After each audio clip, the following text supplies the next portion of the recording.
السلام عليكم ورحمة الله وبركاته. الحمد لله رب العالمين، والصلاة والسلام على رسوله الأمين وعلى آله وصحبه أجمعين، أما بعد. إن أريد إلا الإصلاح ما استطعت وما توفيقي إلا بالله عليه توكلت وإليه أنيب. اللهم رب اشرح لي صدري ويسر لي أمري واحلل عقدة من لساني يفقهوا قولي. أعوذ بالله من الشيطان الرجيم. بسم الله الرحمن الرحيم. نحن نقص عليك نبأهم بالحق إنهم فتية آمنوا بربهم وزدناهم هدى وربطنا على قلوبهم إذ قاموا فقالوا ربنا رب السماوات والأرض لن ندعو من دونه إلها لقد قلنا إذا شططا. ഈ മഹാസമ്മേളനത്തിന്റെ അധ്യക്ഷപദം അലങ്കരിക്കുന്ന ബഹുമാന്യരെ, വേദിയിൽ ഉപവിഷ്ടരായിട്ടുള്ള സംഘടനാ നേതാക്കന്മാരെ, എന്റെ തൊട്ടു മുമ്പ് വിഷയം അവതരിപ്പിച്ച സഹപ്രവർത്തകനും സുഹൃത്തുമായ അഹമ്മദ് അനസ് മൗലവി സാഹിബ് അവർകളെ, പ്രിയങ്കരരായ സഹോദരന്മാരെ, സഹോദരികളെ, യുവസമൂഹമേ, കാലം അതിൻ്റെ അനുസ്യൂതമായ പ്രവാഹത്തിനിടയിൽ ഒരു പുതിയ വർഷത്തിന്റെ പുലരിയിലും ഒരു പുതിയ വർഷത്തിന്റെ സമാപനത്തിലും യൗവനം മദ്യത്തിലും മയക്കുമരുന്നിലുമായി ഹോമിക്കപ്പെടുകയും ഹാപ്പി ന്യൂ ഇയർ ആഘോഷിക്കുമ്പോഴും അല്ലാഹു സുബ്ഹാനഹു വ തആല തന്ന ഒരു വർഷം തന്നോട് എങ്ങനെ വിട പറഞ്ഞു പോയി എന്ന് ചിന്തിക്കാതെ ഒരു പുതിയ വർഷത്തെ ഫലപ്രദമായി ഉപയോഗിക്കുന്നതിന് പ്ലാനിംഗ് ഇല്ലാതെ പോയ ഒരു തലമുറയുടെ അബദ്ധസഞ്ചാരത്തിന്റെ ദുഃഖത്തിൽ നിന്നുകൊണ്ട് കർമ്മനിരതമായ യൗവനമെന്ന ചരിത്രത്തിന്റെ ശ്രദ്ധേയമായ ഒരു ഏട് തുന്നിച്ചേർക്കുവാൻ ഈ മഹത്തായ സമ്മേളനത്തിലെ ഈ പ്രഭാഷണത്തിലൂടെ ഞാൻ ഉദ്ദേശിക്കുകയാണ്. പരമകാരുണികനും കരുണാവാരിധിയുമായ അല്ലാഹു അതിനെ നമുക്ക് തൗഫീഖ് പ്രദാനം ചെയ്യുമാറാകട്ടെ. ഓഡിറ്റോറിയത്തിന്റെ ഫ്രണ്ട് ഭാഗത്ത് നിൽക്കുന്ന കുറെ ആളുകൾ ആവശ്യമുണ്ടെങ്കിൽ മാത്രം അവിടെ നിൽക്കുകയും പലപ്പോഴും സംഘാടകർക്ക് വിഷയം കേൾക്കാൻ സാധിക്കാതെ പോവുകയും പൊതുജനങ്ങൾ ശക്തമായി ദീന പഠിക്കുകയും നമ്മളെക്കാൾ സൂക്ഷ്മത പുലർത്തുന്നവർ അവരാവുകയും ചെയ്യുന്ന ഒരവസ്ഥ ഇന്ന് പൊതുവേ ഉണ്ട്. അതുകൊണ്ട് പുറത്തു നിൽക്കുന്ന സംഘാടകരിൽ ആവശ്യമില്ലാതെ ബേഡ്ജ് കുത്തി അലഞ്ഞു തിരിയുന്നൊരവസ്ഥ നമുക്ക് ഏതായാലും കരണീയമല്ല. അതുകൊണ്ട് അതുണ്ടാകരുത്. ഇത് ഹൃദയത്തിൽ നിന്ന് ഹൃദയത്തിലേക്ക് പകർന്നു കൊടുക്കുന്ന വചനാമൃതങ്ങളുടെ വേദിയാണ് എന്ന ഉറച്ച വിശ്വാസത്തിലാണ്, പ്രതീക്ഷയിലാണ്, പ്രാർത്ഥനയിലാണ് ഞാനും നിങ്ങളും ഇവിടെ വന്നതും സംസാരിച്ചു കൊണ്ടിരിക്കുന്നത്. പ്രിയങ്കരരായ സഹോദരന്മാരെ, കർമ്മനിരതമായ യൗവനം എന്ന വിഷയത്തിൽ അടിസ്ഥാനപരമായി നിങ്ങൾ ആലോചിച്ചിട്ടുണ്ടോ? ഇന്നത്തെ യുവാക്കൾ എന്തുകൊണ്ട് നിർമ്മാണപരമായ പ്രവർത്തനങ്ങളിൽ ഏർപ്പെടാതെ സംഹാരപരമായ പ്രവർത്തനത്തിൽ ഏർപ്പെടുന്നത് എന്തുകൊണ്ടാണ് എന്നതിനെ സംബന്ധിച്ച് ഗൗരവമായി നിങ്ങൾ ആരെങ്കിലും ആലോചിച്ചിട്ടുണ്ടോ? ഈ സമുദായത്തെ രൂപപ്പെടുത്തിയെടുത്തതിൽ ആർക്കൊക്കെ പങ്കുണ്ട് എന്നതിനെ സംബന്ധിച്ച് ശക്തമായി നിങ്ങൾ ചിന്തിച്ചിട്ടുണ്ടോ?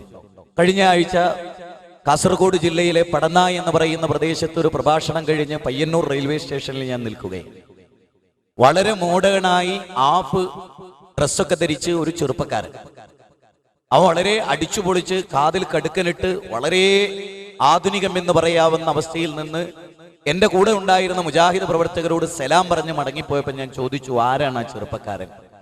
എന്നോട് അവർ പറഞ്ഞു, ബാലുശ്ശേരി അറിയുമോ, ഈ നാട്ടിലെ സുന്നി മഹലിലെ ഖാദിയാരെ മകനാണ് പോയത് എന്നാണ് പറഞ്ഞത്. ഈ സുന്നി മഹലിലെ മേഖാദിയുടെ മകനാണ് പോയത്. അല്ലേ സഹോദരങ്ങളെ, യൗവനം എങ്ങനെ രൂപപ്പെടാതെ പോകുന്നു?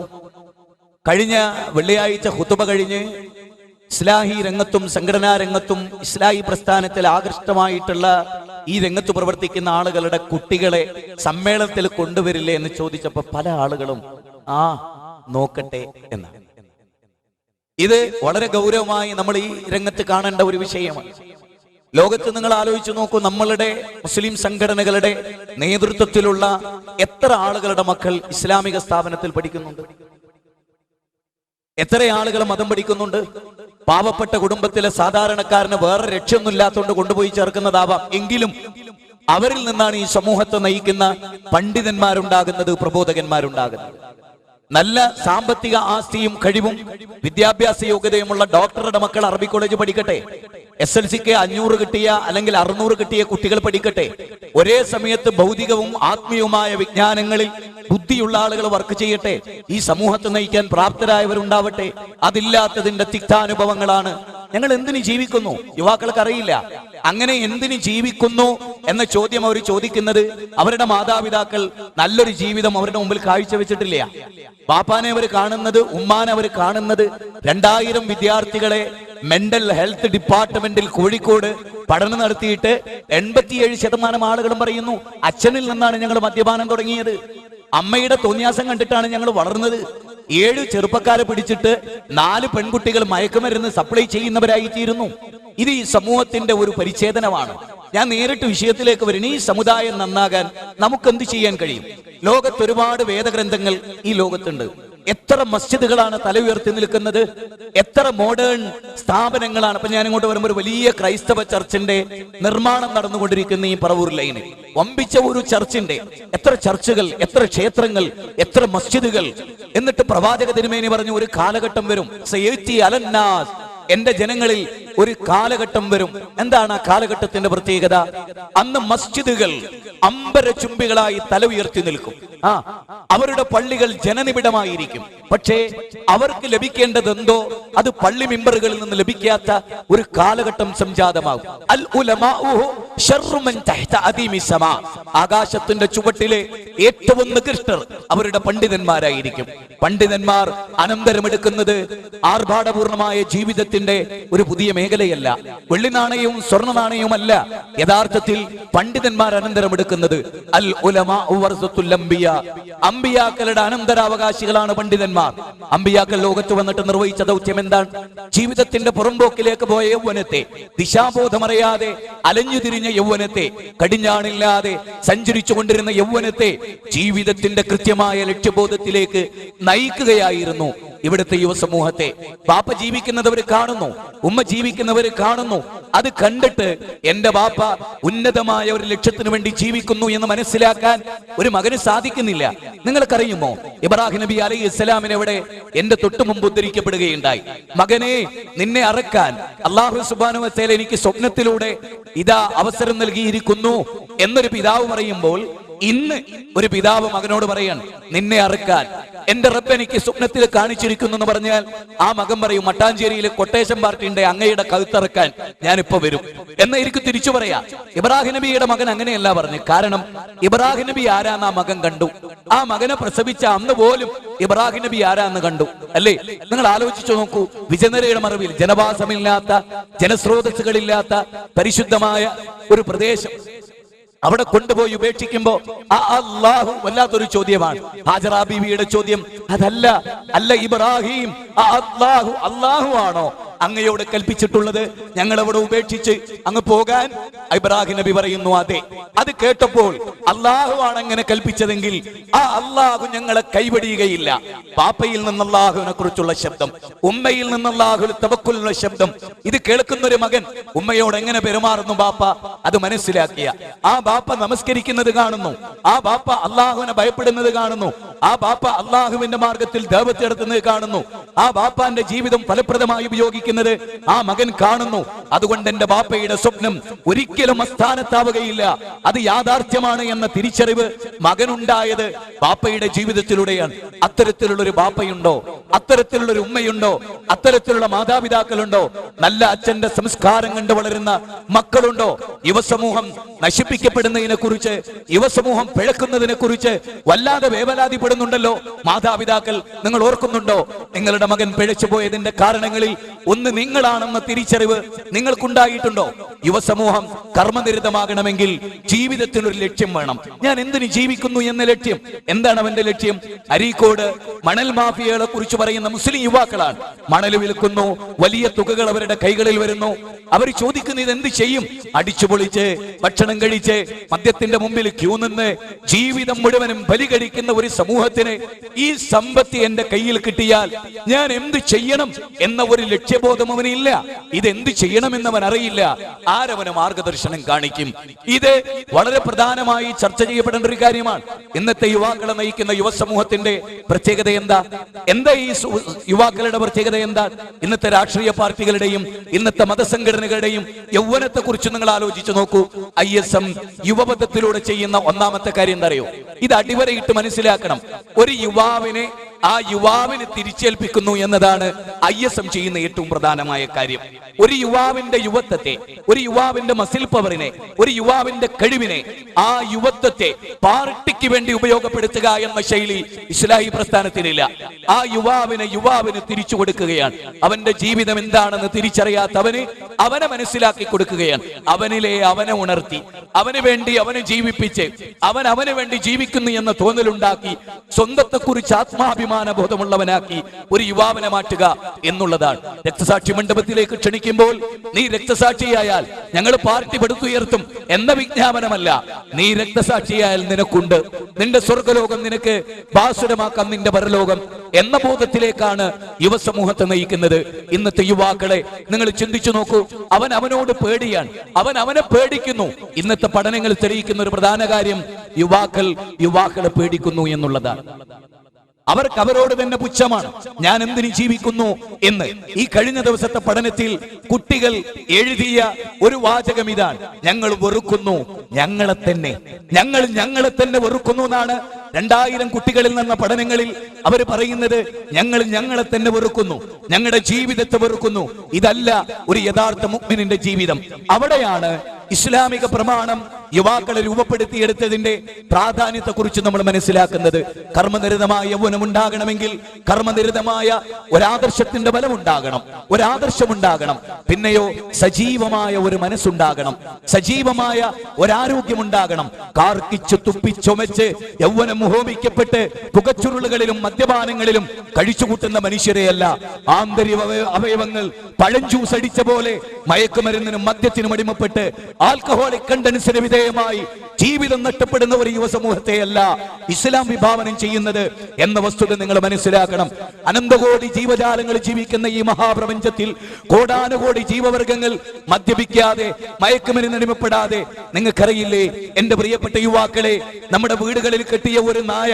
ഞാൻ കഴിഞ്ഞ ദിവസം എന്റെ ഒരു പ്രിയങ്കരനായ അമുസ്ലിം സുഹൃത്തിന്റെ വീട്ടിലേക്ക് രാത്രി ഒരാവശ്യത്തിന് വേണ്ടി അവനെ വിളിക്കാൻ വേണ്ടി ചെന്നപ്പോ നായ ചാടിക്കുറച്ച് എഴുന്നേറ്റു. ഞാൻ പറഞ്ഞു, ഇതാ ഈ നായ അതിന്റെ ദൗത്യം നിർവഹിച്ചു കൊണ്ടിരിക്കുകയാണ്. എഞ്ചിനീയറിംഗ് കോളേജ് പഠിച്ചിട്ടില്ലാത്ത, യൂണിവേഴ്സിറ്റികൾ പഠിച്ചിട്ടില്ലാത്ത, മൗലിക ലക്ഷ്യങ്ങളില്ലാത്ത ആ നായ തന്റെ യജമാനനെ പണിയെടുക്കുന്ന വേലയെടുക്കുന്ന യജമാനൻ എന്തെന്ന് വിശ്വസിച്ചേൽപ്പിച്ചവോ ആ പണി രാത്രിയിൽ കാതുകൂർപ്പിച്ച് ഒരു ഇല അനങ്ങിയാൽ ചാടി എഴുന്നേറ്റ് കുരച്ച് യജമാനനെ എഴുന്നേൽപ്പിക്കുമ്പോൾ ആ യജമാനന്റെ മകൻ രാത്രി മുഴുവനും ന്യൂ ഇയർ ആഘോഷിച്ച് മൂക്കറ്റും മദ്യപിച്ച് ബോധമില്ലാതെ ബെഡിൽ മറന്നു കിടക്കുമ്പോഴും ആ വീട്ടിൽ കള്ളന്മാർ കയറി അച്ഛനെ ഉപദ്രവിച്ചപ്പോഴും അമ്മയെ ബലാത്സംഗം ചെയ്തപ്പോഴും അറിയാതെ കൂർക്കം വലിച്ചിറങ്ങി ഈ മനുഷ്യനും കൂട്ടിൽ കെട്ടിയ പട്ടിയും തമ്മിൽ പട്ടിക്ക് മൂല്യമേറുകയും മനുഷ്യന് മൂല്യം കുറയുകയും ചെയ്യുന്ന ഒരു കാലഘട്ടത്തിലാണ് യുവാക്കളെ നിങ്ങളും ഞാനും ജീവിക്കുന്നത്.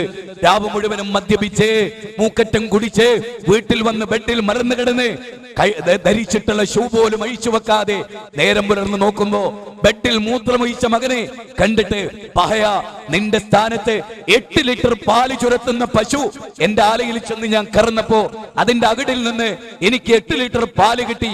അതിന്റെ പാല് സൊസൈറ്റിയിൽ വിറ്റാണ് നിന്നെ പോലും ഞാൻ പോറ്റുന്നത്.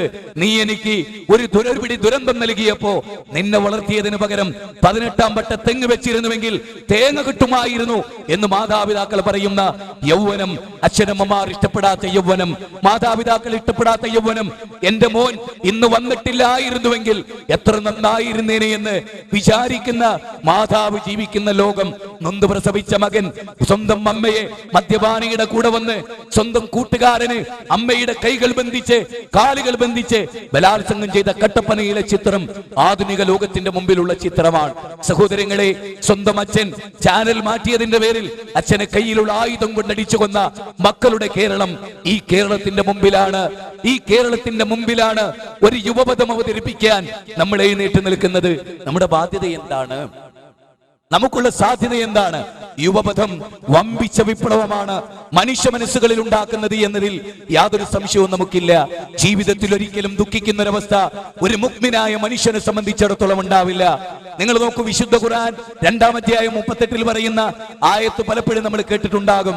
ഇതാ എന്നിൽ നിന്നുള്ള മാർഗദർശനം നിങ്ങൾക്ക് വന്നെത്തിയാൽ നിങ്ങൾ ജീവിതത്തെ ഓർത്ത് ദുഃഖിക്കേണ്ടി വരില്ല, ഭയപ്പെടേണ്ടി വരില്ല.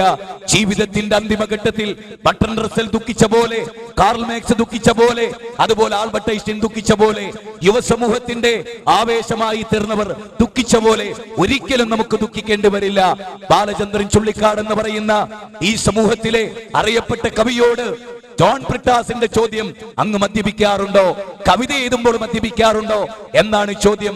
ഇവിടെ ബാലചന്ദ്രൻ ചുള്ളിക്കാട് നക്സലൈറ്റ് പ്രസ്ഥാനത്തിന്റെ ആവേശമായി മഹാരാജാ കോളേജിന്റെ തിണ്ണ നിരങ്ങി ജീവിതം ഹോമിക്കപ്പെട്ട് ഒരു കാലഘട്ടത്തിൽ സന്യാസിയെ പോലെ യാചിച്ചു ജീവിച്ച ബാലചന്ദ്രൻ ചുള്ളിക്കാട് എന്ന് പറയുന്ന മനുഷ്യരോട് ജോൺ ബ്രിട്ടാസിന്റെ ചോദ്യം, അങ്ങ് മദ്യപിക്കാറുണ്ടോ? ഉണ്ട്, മദ്യത്തിൽ മുങ്ങിക്കുളിക്കാറുണ്ട് എന്നാണ് മറുപടി. കേരളത്തിൽ അറിയപ്പെട്ട യുവാവായ ഗായക ശിരോമണിയോട് വിദേശയാത്രകളിൽ ബ്ലാങ്കറ്റ് പൊതിക്കാറുണ്ടോ, മദ്യപിക്കാറുണ്ടോ എന്ന ചോദ്യത്തിന് അതെന്ത് ചോദിക്കാനാണ്? അത് ജീവൽ ഗന്ധിയാണ് എന്ന് 1000 മീഡിയകളിലൂടെ വിളിച്ചു പറയപ്പെടുമ്പോൾ ഈ യുവാക്കൾക്ക് ആര് മാതൃക കാണിക്കുമെന്നതിനെ കുറിച്ച് ഗൗരവമായി ഓർക്കേണ്ടതാണ്. തമ്പാനൂർ മസ്ജിദിന്റെ മുന്നിൽ മരിച്ചു വീണ അയ്യപ്പനും ഉണ്ടായിരുന്നു ചില സങ്കല്പങ്ങൾ. കവി അയ്യപ്പൻ പറഞ്ഞത്, എന്റെ ശവമഞ്ചം ചുമക്കുന്നവരോട് എന്റെ നെഞ്ചകത്ത് ഒരു പുഷ്പമുണ്ടാകും, അതിന്റെ ഇതളുകൾ വീതിച്ചെടുത്ത് നിങ്ങൾ വിതരണം ചെയ്യണമെന്ന് പറഞ്ഞ അയ്യപ്പന്റെ നെഞ്ചകത്ത് ഒരു പുഷ്പമോ ഒരു പിടി പുഷ്പങ്ങളോ ആയിരുന്നില്ല. വീണകിടന്ന് മരിച്ച് വാനിറയ മദ്യത്തിന്റെ ഗന്ധവുമായി വായിലും ചെസ്റ്റിലും ഒരു പിടി ഉറുമ്പായിരുന്നു എന്നത് സാക്ഷ്യം വഹിച്ചവർ പറഞ്ഞ കഥ. ലോകത്ത് നന്നാക്കാൻ കവി ഭാവനയിൽ ഇറങ്ങിപ്പുറപ്പെട്ട് ഭാവനയുടെ ലോകത്ത് ജീവിച്ച അയ്യപ്പന്റെ ശരീരത്തിലും അയ്യപ്പന്റെ ആന്തരിക അവയവങ്ങളിലും ആൽക്കഹോളിക് കണ്ടൻസ് ഉണ്ടായിരുന്നു. 4 നില കെട്ടിടത്തിന്റെ മുകളിൽ നിന്ന് താഴോട്ട് ചാടി ആത്മഹത്യ ചെയ്ത +2 വിദ്യാർത്ഥിയുടെ ശരീരത്തിലും കള്ളിലും രക്തത്തിലും ആൽക്കഹോളിക് കണ്ടൻസ് ഉണ്ടായിരുന്നു. ന്യൂ ഇയർ ആഘോഷത്തിന്റെ തിമിർപ്പിൽ ഇങ്ങോട്ട് വരുമ്പോൾ ഒരു വിദേശ മദ്യഷാപ്പിന്റെ മുമ്പിൽ വൻ ക്യൂ ആണ്. ഇൻസൈഡ് ചെയ്തവർ, ഡ്രസ് ധരിച്ചവർ, വാഹനത്തിൽ വരുന്നവർ, യുവാക്കൾ, പ്രായം ചെന്നവർ, ഈ സമൂഹത്തെ ആര് നയിക്കുമെന്ന ചോദ്യം വളരെ പ്രസിദ്ധമാണ്. ആവട്ടെ, പോകട്ടെ, തുലയട്ടെ, കുടിക്കട്ടെ, എന്തുമാകട്ടെ, നശിക്കട്ടെ ഈ യുവതലമുറ എന്ന മുദ്രാവാക്യം പാശ്ചാത്യ ശക്തികളുടെ മുദ്രാവാക്യം, സാമ്രാജ്യത്വ ശക്തികളുടെ മുദ്രാവാക്യം. സൗന്ദര്യത്തെ വിറ്റഴിച്ച്, ഉപഭോഗ വസ്തുക്കളെ വിറ്റഴിച്ച് ജീവിതത്തിന് മൂല്യമില്ലാതെ പോയ ഒരു സമൂഹത്തെ ഇവിടെ സൃഷ്ടിച്ചെടുക്കുന്നുണ്ട്. അറബ് രാജ്യങ്ങളിൽ യുവാക്കളെ അവർ കൈകാര്യം ചെയ്യുന്നത് എങ്ങനെയാണെന്നറിയാമോ? മാറി മാറി വരുന്ന വിപണിയിലെ നമ്പർ 1 കാറുകൾ ഓഫർ ചെയ്ത്, നല്ല തുക ശമ്പളം ഓഫർ ചെയ്ത്, അധികാരി വർഗത്തിന്റെ തോന്നിയാസത്തിനെതിരെ ശബ്ദിക്കുന്ന ഒരു യുവതലമുറയില്ലാതിരിക്കാൻ വിദേശ രാജ്യങ്ങളിൽ നിന്ന് അറിയപ്പെട്ട സ്ത്രീരത്നങ്ങൾ വരുത്തി അന്തിക്ക് കൂട്ടിന് ബ്ലാങ്കറ്റായി പുതയ്ക്കാൻ കൊണ്ടു കൊടുക്കുന്ന പുതിയ ഒരു തലമുറ അറബ് രാജ്യങ്ങളിലുണ്ട്. യൂറോപ്പിനെ ആ ചാണിന് ചാണായി മുഴത്തിന് മുടമായി പിൻപറ്റിയ അറബ് രാജ്യങ്ങളെ നിങ്ങൾ കാത്തിരിക്കുന്നത് ഒരു ഭൂകമ്പമല്ലാതെ മറ്റൊന്നുമല്ല. അല്ലാഹുവിന്റെ ദീനിന്റെ സംസ്കാരങ്ങളെ ലോകത്തിന്റെ മുമ്പിൽ കൊണ്ടുപോയി സമർപ്പിക്കേണ്ട നിങ്ങൾ അതേ മാത്യു അർണോൾഡിന്റെ പ്രീച്ചിങ് ഓഫ് ഇസ്ലാം എന്ന ഗ്രന്ഥത്തിൽ അങ്ങ് പരിശുദ്ധ അറഫയിൽ അല്ലാഹുവിന്റെ റസൂലിന്റെ യുവാക്കളാകുന്ന സഹാബികൾ കുതിരയെ ഒരുക്കി നിർത്തി കടിഞ്ഞാണം പിടിച്ച് ലോകത്തിന്റെ വ്യത്യസ്ത ദിക്കുകളിലേക്ക് നെഞ്ചകത്ത് തൗഹീദിന്റെ വിപ്ലവ വീര്യങ്ങൾ ഉൾക്കൊണ്ട് ലോകത്തിന്റെ നാനാഭാഗത്ത് വന്നതിന്റെ അനന്തരഫലമാണ് യുവാക്കളെ ഇന്ത്യയിലെ ലോകത്തിലെ 2ാം ഭൂരിപക്ഷ പ്രദേശമായി ഇന്ത്യ എന്ന് പറയുന്ന മഹാരാജ്യം മാറിയത്. കൊടുങ്ങല്ലൂരിൽ മാലിക് ബിൻ ദീനാറും കൂട്ടരും വരുമ്പോ അന്തസ്സുണ്ടായിരുന്നവരുടെ ജീവിതത്തിന് അങ്ങത്തെ തെങ്ങിൽ നിന്ന് ഇളനീരെടുത്ത് കുടിക്കാൻ കൊടുക്കുമ്പോ അവർ ചോദിച്ചിരുന്നു, ഈ ഇളനീര് ഹലാലാണോ ഹറാമാണോ എന്ന് അവർ ചോദിച്ചിരുന്നു. ഭക്ഷണം കഴിച്ച് പല്ലിൽ തോണ്ടാൻ ഈർക്കൽ ചോദിച്ചപ്പോഴും ആ ഈർക്കൽ ഹലാലാണോ ഹറാമാണോ എന്ന് ചർച്ച ചെയ്ത വിപ്ലവകരമായ ഒരു സമൂഹം ഇവിടെ ഉണ്ടായിരുന്നു. വഴിയറിയാതെ, ഭാഷയറിയാതെ, ദേശമറിയാതെ, വഴികാട്ടികളില്ലാതെ, പാതയമില്ലാതെ ഒരാദർശം നെഞ്ചിലേറ്റി അവർ നൽകിയ തൗഹീദിന്റെ വഴിത്താരകളിലൂടെ സഞ്ചരിച്ച് തൗഹീദിന്റെ ഹൃദയം പേറാൻ നിങ്ങൾക്കും എനിക്ക് അവസരമുണ്ടായത്. ക്ഷീണിക്കാതെ, തളരാതെ, അന്തസായ യുവത്വം മദ്യത്തിനടിമപ്പെടാതെ, മയക്കുമരുന്നിനടിമപ്പെടാതെ എഴുന്നേറ്റ് നിന്ന് വടിയൊത്ത് നല്ല നിലയിൽ ഒരു ഭാഷ ഉച്ചരിക്കാൻ കഴിയാതെ, നാവ് കോടിപ്പോയ, കണ്ണുകൾ ചുവന്നുപോയ, വിറച്ച ചുണ്ടുകളുമായി എഴുന്നേറ്റ് നിൽക്കാൻ ശേഷിയില്ലാത്ത ഒരു യുവത്വത്തെയല്ല നമുക്ക് ആവശ്യമുള്ളത്. കൊരങ്ങിന്റെ ഹൃദയം ഫ്രഷാണ്, പോത്തിന്റെ ഹൃദയം ഫ്രഷാണ്. കള്ളു കുടിച്ച് അതിന്റെ ലിവർ അലിഞ്ഞു പോയ ഒരവസ്ഥയുമില്ല. ഉലൈകൽ അനാം ബൽ ഹും അദൽ ഉലൈക ഹുമുൽ ഗാഫിലൂൻ. മനുഷ്യരെ, നിങ്ങൾ മൃഗങ്ങളെക്കാൾ തരം താഴ്ന്നവരാകരുത് എന്ന് 7-ാം അധ്യായം 179-ാമത്തെ വചനത്തിൽ പറയുമ്പോൾ, ഇന്ന ശർറത്വവാബി ഇൻദല്ലാഹ് തുമ്മമുകുൽ ലദീന ലാ യഖിലൂൻ. അല്ലാഹുവിന്റെ അടുക്കൽ ഏറ്റവും നികിട്ടരായ ആളുകൾ ആരാ? ഡെഫ്, ബ്ലൈൻഡ് ആൻഡ് മ്യൂട്ടുള്ള, അന്ധതയും ബധിരതയും മൂകതയുമുള്ള, കണ്ണു കൊടുത്തിട്ട് കാണാത്ത, കാത് കൊടുത്തിട്ട് കേൾക്കാത്ത, ഹൃദയം കൊടുത്ത് ചിന്തിക്കാത്ത, ഒരു പിടി മനുഷ്യരുടെ ദീനനുംബരങ്ങൾ കേൾക്കാത്ത, എന്റെ യൗവനം, എന്റെ കൈകൾ, എന്റെ മസിൽ പവർ, എന്റെ ആരോഗ്യം ഒരു സമൂഹത്തെ സംരക്ഷിക്കാനാണ് എന്ന ബോധമില്ലാത്ത ഒരു തലമുറ ഇവിടെ വളർന്നു വരുന്നുണ്ട്. നിങ്ങളുടെ പണം എന്തു ചെയ്യണം? അടിച്ചു പൊളിക്കാനാണ് ഓർഡർ. ആരുടെ ഓർഡർ? പാശ്ചാത്യ ശക്തികളുടെ, സാമ്രാജ്യത്വ ശക്തികളുടെ, മുതലാളിത്ത ശക്തികളുടെ, ജീവിതത്തെ ഹോമിക്കുന്ന ശക്തികളുടെ. എവിടെയാണ് പ്രവാചക തിരുമേനി പറഞ്ഞത്? എന്ത്? സത്യവിശ്വാസികളെ, നിങ്ങളെ സംബന്ധിച്ചിടത്തോളം ഈ ദുനിയാവ് നിങ്ങൾക്ക് ജയിലും, പരലോകം നിങ്ങൾക്ക് ഈ ദുനിയാവ് നിങ്ങൾക്ക് ജയിലും, പരലോകത്ത് നിങ്ങൾ എത്തവേ. ഇവിടെ സത്യനിഷേധികളെ സംബന്ധിച്ചിടത്തോളം അവർക്കത് സ്വർഗം പോലെയാണ്. അതേ പ്രവാചക തിരുമേനി സല്ലല്ലാഹു അലൈഹി വസല്ലം പറഞ്ഞത്, അദ്ദുനിയാ സിജ്നുൽ മുഅ്മിൻ വജന്നത്തുൽ കാഫിർ. ഒരു മുഅ്മിനെ സംബന്ധിച്ചിടത്തോളം ഇത് ജയിലാണ്. ഇന്നെടുത്തുകൂടാ, ഇന്നെടുത്ത് നോക്കിക്കൂടാ. ഒരു ബൗണ്ടറിയിൽ നിന്നുകൊണ്ടാണ് അവൻ ജീവിതത്തെ നോക്കിക്കാണുന്നത്. എന്റെ കണ്ണുകൾ അനാവശ്യങ്ങൾ കാണാനുള്ളതല്ല, എന്റെ കാതുകൾ അനാവശ്യങ്ങൾ കേൾക്കാനുള്ളതല്ല, എന്റെ ഹൃദയം അനാവശ്യം ചിന്തിക്കാനുള്ളതല്ല, എന്റെ നാവുകൾ അനാവശ്യം സംസാരിക്കാനുള്ളതല്ല, എന്റെ കൈകൾ തലോടാനുള്ളതാണ്, എന്റെ കൈകൾ ആശ്രയത്വത്തിൻ്റെതാണ്, എന്റെ കൈകൾ പാവങ്ങളെ താങ്ങുന്നതിൻ്റെതാണ്. എന്റെ ജീവിതം ഈ ലോകത്തിന് സമർപ്പിതമാണ്. യുതഈമൂന തുആമ അലാ ഹുബ്ബിഹി മിസ്കീനൻ വയതീമൻ വഅസീറാ ഇന്നമാ നുതഈമുകും ലിവജ്ഹില്ലാ ലാ നുരീദു മിൻകും ജസാഅൻ വലാ ശുകൂറാ. പ്രിയപ്പെട്ടവരെ, പാവപ്പെട്ടവന് പട്ടിണി കിടന്നുകൊണ്ട് ഭക്ഷണം കൊടുക്കുന്ന ഒരു യുവതലമുറയെ ഇസ്ലാം വിഭാവനം ചെയ്തിട്ടുണ്ട്. സഹാബികളുടെ ജീവിതം അതായിരുന്നു. ആരായി സഹാബികൾ? ആരായി സഹാബികൾ? വിശുദ്ധ ഖുർആൻ അവരെ പറ്റി 5 ഇടങ്ങളിൽ പറഞ്ഞത് വൈകാനു മിൻ ഖബ്ലു ലഫീ ദലാലിൻ മുബീൻ. ഇത് അല്ലാഹുവാണ് പറയുന്നത്. അവരുടെ ഉള്ളും പുറവും അറിയാവുന്ന സർവാധിനാഥനായ പടച്ചതമ്പുരാൻ പറയാൻ, വൈകാനു മിൻ ഖബ്ലു ലഫീ ദലാലിൻ മുബീൻ. അവർ വ്യക്തമായ വഴികേടിലായിരുന്നു. അതെ, ആ ജനതയെ കുറിച്ച് പിന്നീട് അല്ലാഹു പറയുന്നത് എന്താ? കുൻതും ഖൈറ ഉമ്മ വൽതകും മിൻകും ഉമ്മ വകദാലിക ജഅൽനാകും ഉമ്മത്തൻ വസത. എന്ന ഒരു സമൂഹമായി അവർ മാറി തീർന്നില്ല. വമൻ യുശാഖിഖു റസൂല മിൻ ബഅദി മാ തബയ്യന ലഹുൽ ഹുദാ വയത്തബി ഗൈറ സബീലിൽ മുഅ്മിനീൻ. കണ്ടോ, ആരെപ്പറ്റി അല്ലാഹു വഴിപിഴച്ച യുവത്വം എന്ന് വിളിച്ചുവോ, ആരെപ്പറ്റി അല്ലാഹു വഴിപിഴച്ചവർ എന്ന് വിളിച്ചുവോ, ആ സമൂഹത്തെ പിൻപറ്റലല്ലാതെ നിങ്ങൾക്ക് മാർഗമില്ല എന്ന് പറയുന്നിടത്തേക്ക് ആ ജനം വളർന്നു. എങ്ങനെ എങ്ങനെ എങ്ങനെ എങ്ങനെ വളർന്നു അവർ? മാതൃകായോഗ്യമായ ജീവിതത്തിലൂടെ. യാ അയ്യുഹൻ നബിയ്യു ഇന്നാ അർസൽനാക ഷാഹിദൻ വമുബശ്ശിറൻ വനദീറാ വദാഇയൻ ഇലല്ലാഹി ബിഇദ്നിഹി വസിറാജൻ മുനീറാ. ഓ പ്രവാചകരെ, അങ്ങ് മാതൃകയാണ്. അതെ, ജീവിതത്തിൽ പ്രവാചകനെ വിമർശിച്ച ഒരുപാട് ആളുകൾ ഉണ്ടായിട്ടുണ്ട്. ലോകം കണ്ട ക്രിസ്തീയ പണ്ഡിതന്മാരിൽ ഫിലെ എന്ന് പറയുന്ന പ്രഗത്ഭനായ ഒരു പണ്ഡിതൻ പ്രവാചകൻ മദ്യപിച്ച് ചാണക്കുനയിൽ വീണ് മരിച്ചുപോയി എന്ന കള്ളവാദം നഊദുബില്ലാ അല്ലാഹുവിന്റെ റസൂലിനെ കുറിച്ച് പറഞ്ഞിട്ടുണ്ട്. ജീവിതത്തിൽ ഒരിക്കലും മദ്യപിക്കാത്ത, മാത്രമല്ല ജീവിതത്തിൽ മദ്യത്തിൽ മുങ്ങിക്കുളിച്ച ഒരു ജനതയെ, ഞാൻ മരിച്ചാൽ എന്നെ മുന്തിരിവള്ളിയുടെ ചുവട്ടിൽ കുഴിച്ചിറമെന്ന് പാടിയ കവികൾ ജീവിച്ച ഒരു ജനതയെ ഒരു തുള്ളി കുടിക്കില്ല, നോക്കില്ല, ഉൽപാദിപ്പിക്കില്ല, വിൽക്കില്ല എന്ന് പറഞ്ഞൊരു സൊസൈറ്റിയെ മാത്രമല്ല ഒരു രാജ്യത്തെ മുഴുവനും രൂപപ്പെടുത്തിയ മഹാനായ പ്രവാചകനും കാർൽ മാർക്സും ഇവിടെ നിൽക്കുന്നു എന്നത് യുവസമൂഹമേ നിങ്ങൾ മനസ്സിലാക്കണം. ബോൺ സർവകലാശാലയിൽ പഠിക്കുന്ന കാലത്ത് സ്ഥിരമായി മദ്യപിക്കാറുണ്ടായിരുന്നു ഞാൻ എന്ന് കാർൽ മാർക്സ് രേഖപ്പെടുത്തുന്നുണ്ട്. ഒരു ദിവസം അടിച്ചടിച്ച് പൂക്കുട്ടിയായപ്പോ എന്നെ ജയിലറയിൽ കൊണ്ടുപോയി അറസ്റ്റ് ചെയ്തു, എന്നെ ജയിലിലിട്ടു എന്റെ അധികൃതരെന്ന് പറയുകയും ആ ജയിലിൽ എന്റെ കൂടെ ഉണ്ടായിരുന്ന മുഴുവൻ ആളുകളും മദ്യപാനികളായിരുന്നു. മദ്യപിച്ച് അതിന്റെ മത്തിൽ ഒരു കള്ളിഷാപ്പിലിരുന്ന് അനാവശ്യം പറഞ്ഞ് തല്ലുകൂടിയപ്പോ പോലീസുകാരനെ ഓടിച്ചിട്ട് ഞാൻ പോയ എന്റെ യാത്രയിൽ ഞാൻ ഏറ്റവും കൂടുതൽ കിതച്ചോടിയത് അന്നായിരുന്നു എന്ന് കാർൽ മാർക്സ് പറയുന്നുണ്ട്. അതല്ല ഇസ്ലാമിക സൊസൈറ്റിയുടെ മുമ്പിലെ ജീവിതം. ബർട്രൻഡ് റസ്സൽ വയ്യാധാരമാക്കിയ ബീവി മൈവുട്ടിന്റെ കഥയല്ല ഇസ്ലാമിക യുവത്വത്തിന്റെ കഥ.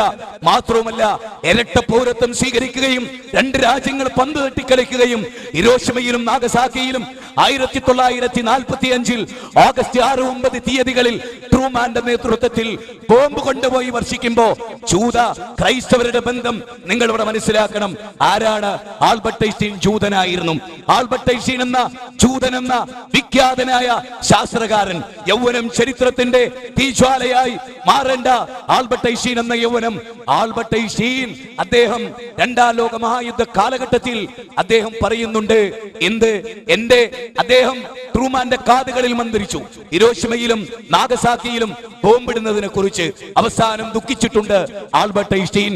54-ാമത്തെ വയസ്സിൽ, നമ്മുടെ വിഷയത്തിന്റെ കാതലായ വശം, 54-ാമത്തെ വയസ്സിൽ ഹോസ്പിറ്റലിന്റെ വരാന്തകളിൽ ബെഡിൽ കിടന്ന് ആൽബർട്ട് ഐൻസ്റ്റീൻ പറയുന്ന ഒരു വാക്കുണ്ട്: എന്റെ യൗവനം എനിക്ക് പാഴായി പോയി, എന്റെ യൗവനം എനിക്ക് നഷ്ടപ്പെട്ടു പോയി, എന്റെ യൗവനമെങ്ങാനും എനിക്ക് തിരിച്ചു കിട്ടിയിരുന്നുവെങ്കിൽ ഒരു ഫുട്പാത്ത് കച്ചവടക്കാരനായി, ഒരു പ്ലംബറായി ജീവിക്കാനായിരിക്കും ഞാൻ ആഗ്രഹിക്കുക എന്ന് ആൽബർട്ട് ഐൻസ്റ്റീൻ പറയുന്നു. എന്റെ പ്രിയങ്കരരെ, 54-ാമത്തെ വയസ്സിൽ യൗവനത്തെ കുറിച്ചോർത്ത് സന്തോഷിക്കാൻ, ദുഃഖിക്കാനല്ല, സന്തോഷിക്കാൻ. അസ്ഹാബുൽ കൗഫിന്റെ കഥ കോറിയിട്ടുകൊണ്ട് അനസ് മൗലവി കടന്നുപോയി.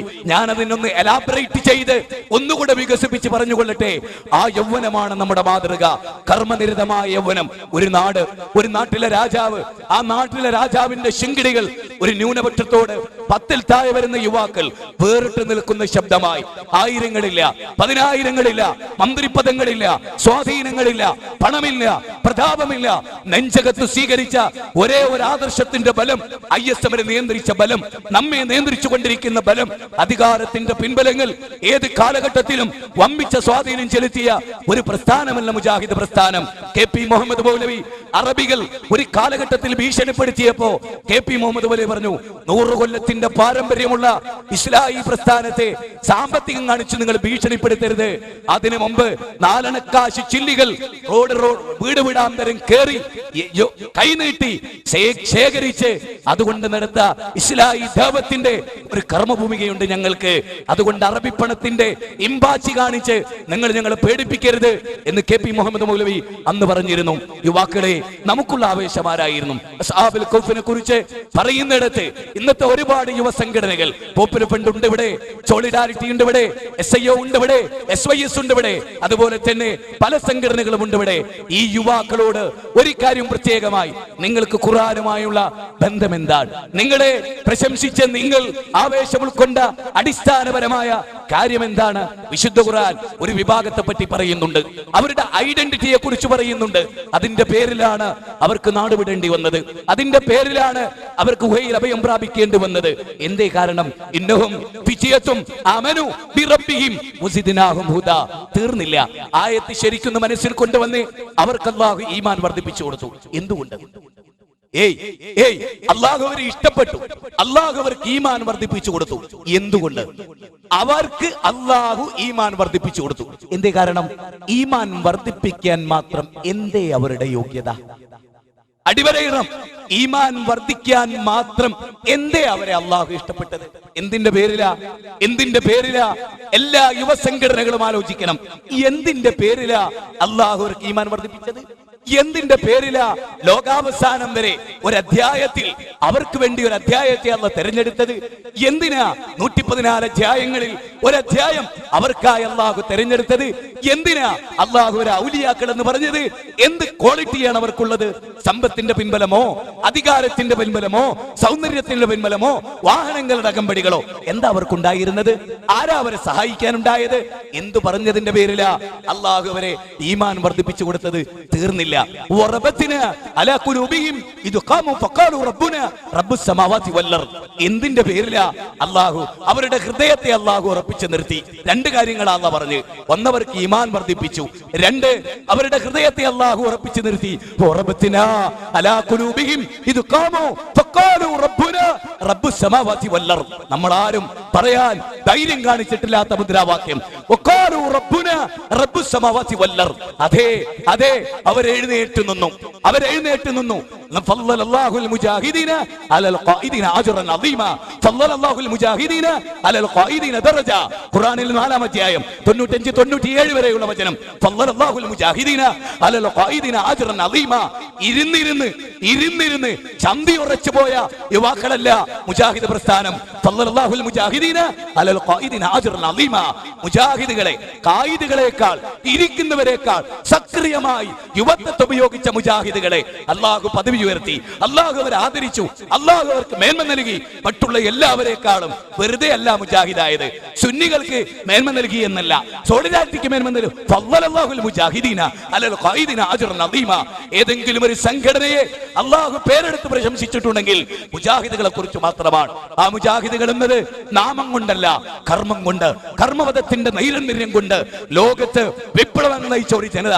സംസ്കാരത്തിന്റെ പൂച്ചെണ്ടുകിരിയിൽ നിന്നവരെ തട്ടി ഉണർത്തി ഉറങ്ങിക്കിടന്നവരെ. പണ്ഡിറ്റ് ജവഹർലാൽ നെഹ്റു പറഞ്ഞ പോലെ, മകൾക്ക് എഴുതിയ ലെറ്ററിൽ പറഞ്ഞ പോലെ, മനുഷ്യന്റെ ഉള്ളിൽ ആറ്റം ബോംബിനേക്കാൾ വലിയൊരു ശക്തിയുണ്ട്.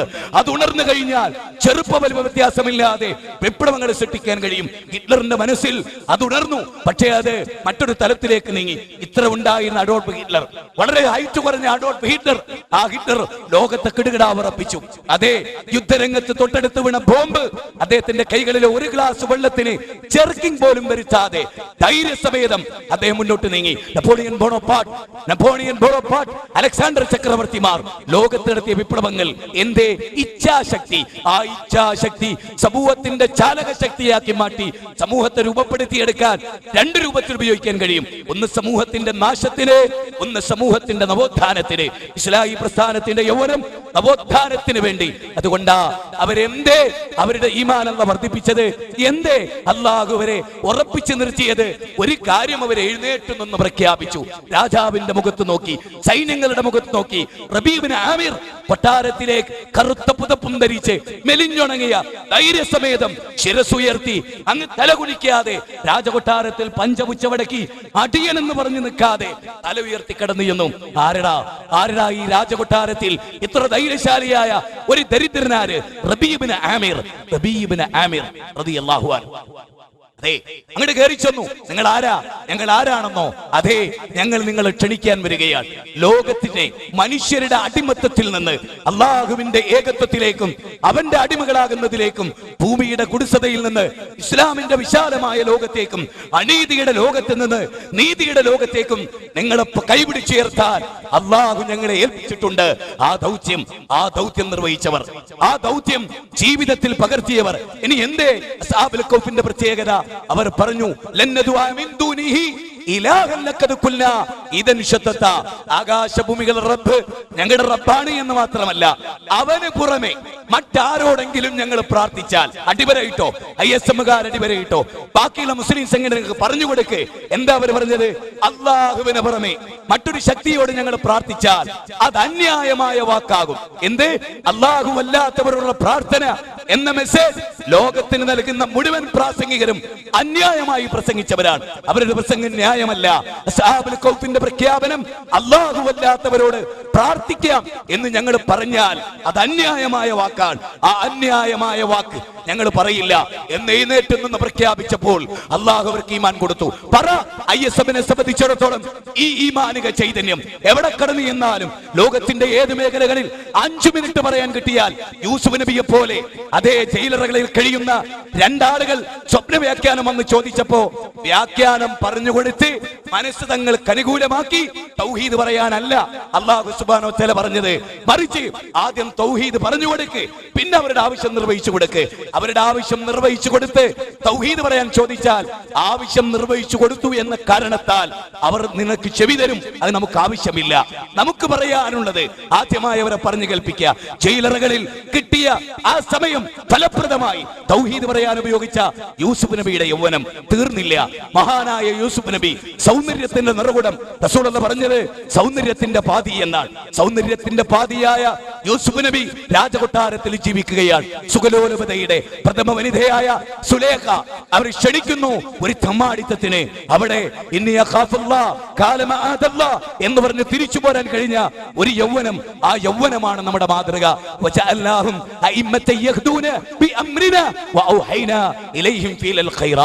അതെ, അപ്രകാരം നാം തിരഞ്ഞെടുത്ത അമ്പിയാക്കൾ അവർ നിങ്ങൾക്ക് മാർഗദർശനം നൽകുന്നവരാണ്. യൂസുഫ് നബി അലൈഹിസ്സലാം നമുക്ക് മാതൃകയായിരുന്നു. എന്നിട്ട് ദുനിയാവിന്റെ തോന്നിയാസം കൊണ്ട് രാജകീയ ജീവിതം നയിക്കുന്നതിനേക്കാൾ ജയിലിലെ ജീവിതമാണ് എനിക്ക് ഉത്തമം എന്ന് പറഞ്ഞ് യൗവനത്തിന് വേണ്ടി തിരഞ്ഞെടുത്ത മഹാനായ യൂസുഫ് നബി അലൈഹിസ്സലാം തീർന്നില്ല. ഇബ്രാഹിം നബി അലൈഹിസ്സലാമിനെ നിങ്ങൾ ആരെങ്കിലും ഓർത്തിട്ടുണ്ടോ? ഇബ്രാഹിം നബി എന്ന പേര് കേൾക്കുമ്പോ ഒരു വലിയൊരു മനുഷ്യൻ അല്ലേ, പ്രായമേറെയുള്ള ഒരു മനുഷ്യൻ, വലിയൊരു തലപ്പാവ് ധരിച്ച് ചുബ്ബയിട്ടൊരു മനുഷ്യൻ, അങ്ങനെ നിങ്ങൾ വിചാരിക്കുന്നുണ്ടാകും. ഇബ്രാഹിം നബി ബാപ്പാനോട് തൗഹീദ് പറയുമ്പോ, ഇബ്രാഹിം നബി വിഗ്രഹത്തെ തകർക്കുമ്പോ ചരിത്രകാരന്മാർ പറയാൻ അന്ന് ഇബ്രാഹിം നബിയുടെ വയസ്സ് 16. കേൾക്കണം കേൾക്കണം, +1 വിദ്യാർത്ഥികൾ കേൾക്കണം. അന്ന് ഇബ്രാഹിം നബിയുടെ പ്രായം 16. അതെ, ഇന്നത്തെ കണക്കിന് +1 വിദ്യാർത്ഥി. 16ാമത്തെ വയസ്സിലാണ് ബഹുദൈവത്വത്തിന്റെ നിരർത്ഥകത 16ാമത്തെ വയസ്സിൽ ഉൾക്കൊണ്ട ഇബ്രാഹിം. ആ ഇബ്രാഹിം ഒരു യുവാവായിരുന്നു. ആ ഇബ്രാഹിം ക്ഷേത്രാങ്കണത്തിൽ കടന്നു എന്ന് ഏകനായ റബ്ബിനെ ആരാധിക്കണമെന്ന് ധൈര്യസമേതം പറയാൻ ആ യുവാവിന് സാധിച്ചു. ആ മാതൃക, അതാണ് ഇസ്ലാഹി പ്രസ്ഥാനത്തിന്റെ മാതൃക. എന്നും നമ്മൾ അനുവർത്തിച്ചു വന്നിട്ടുള്ള മാതൃക.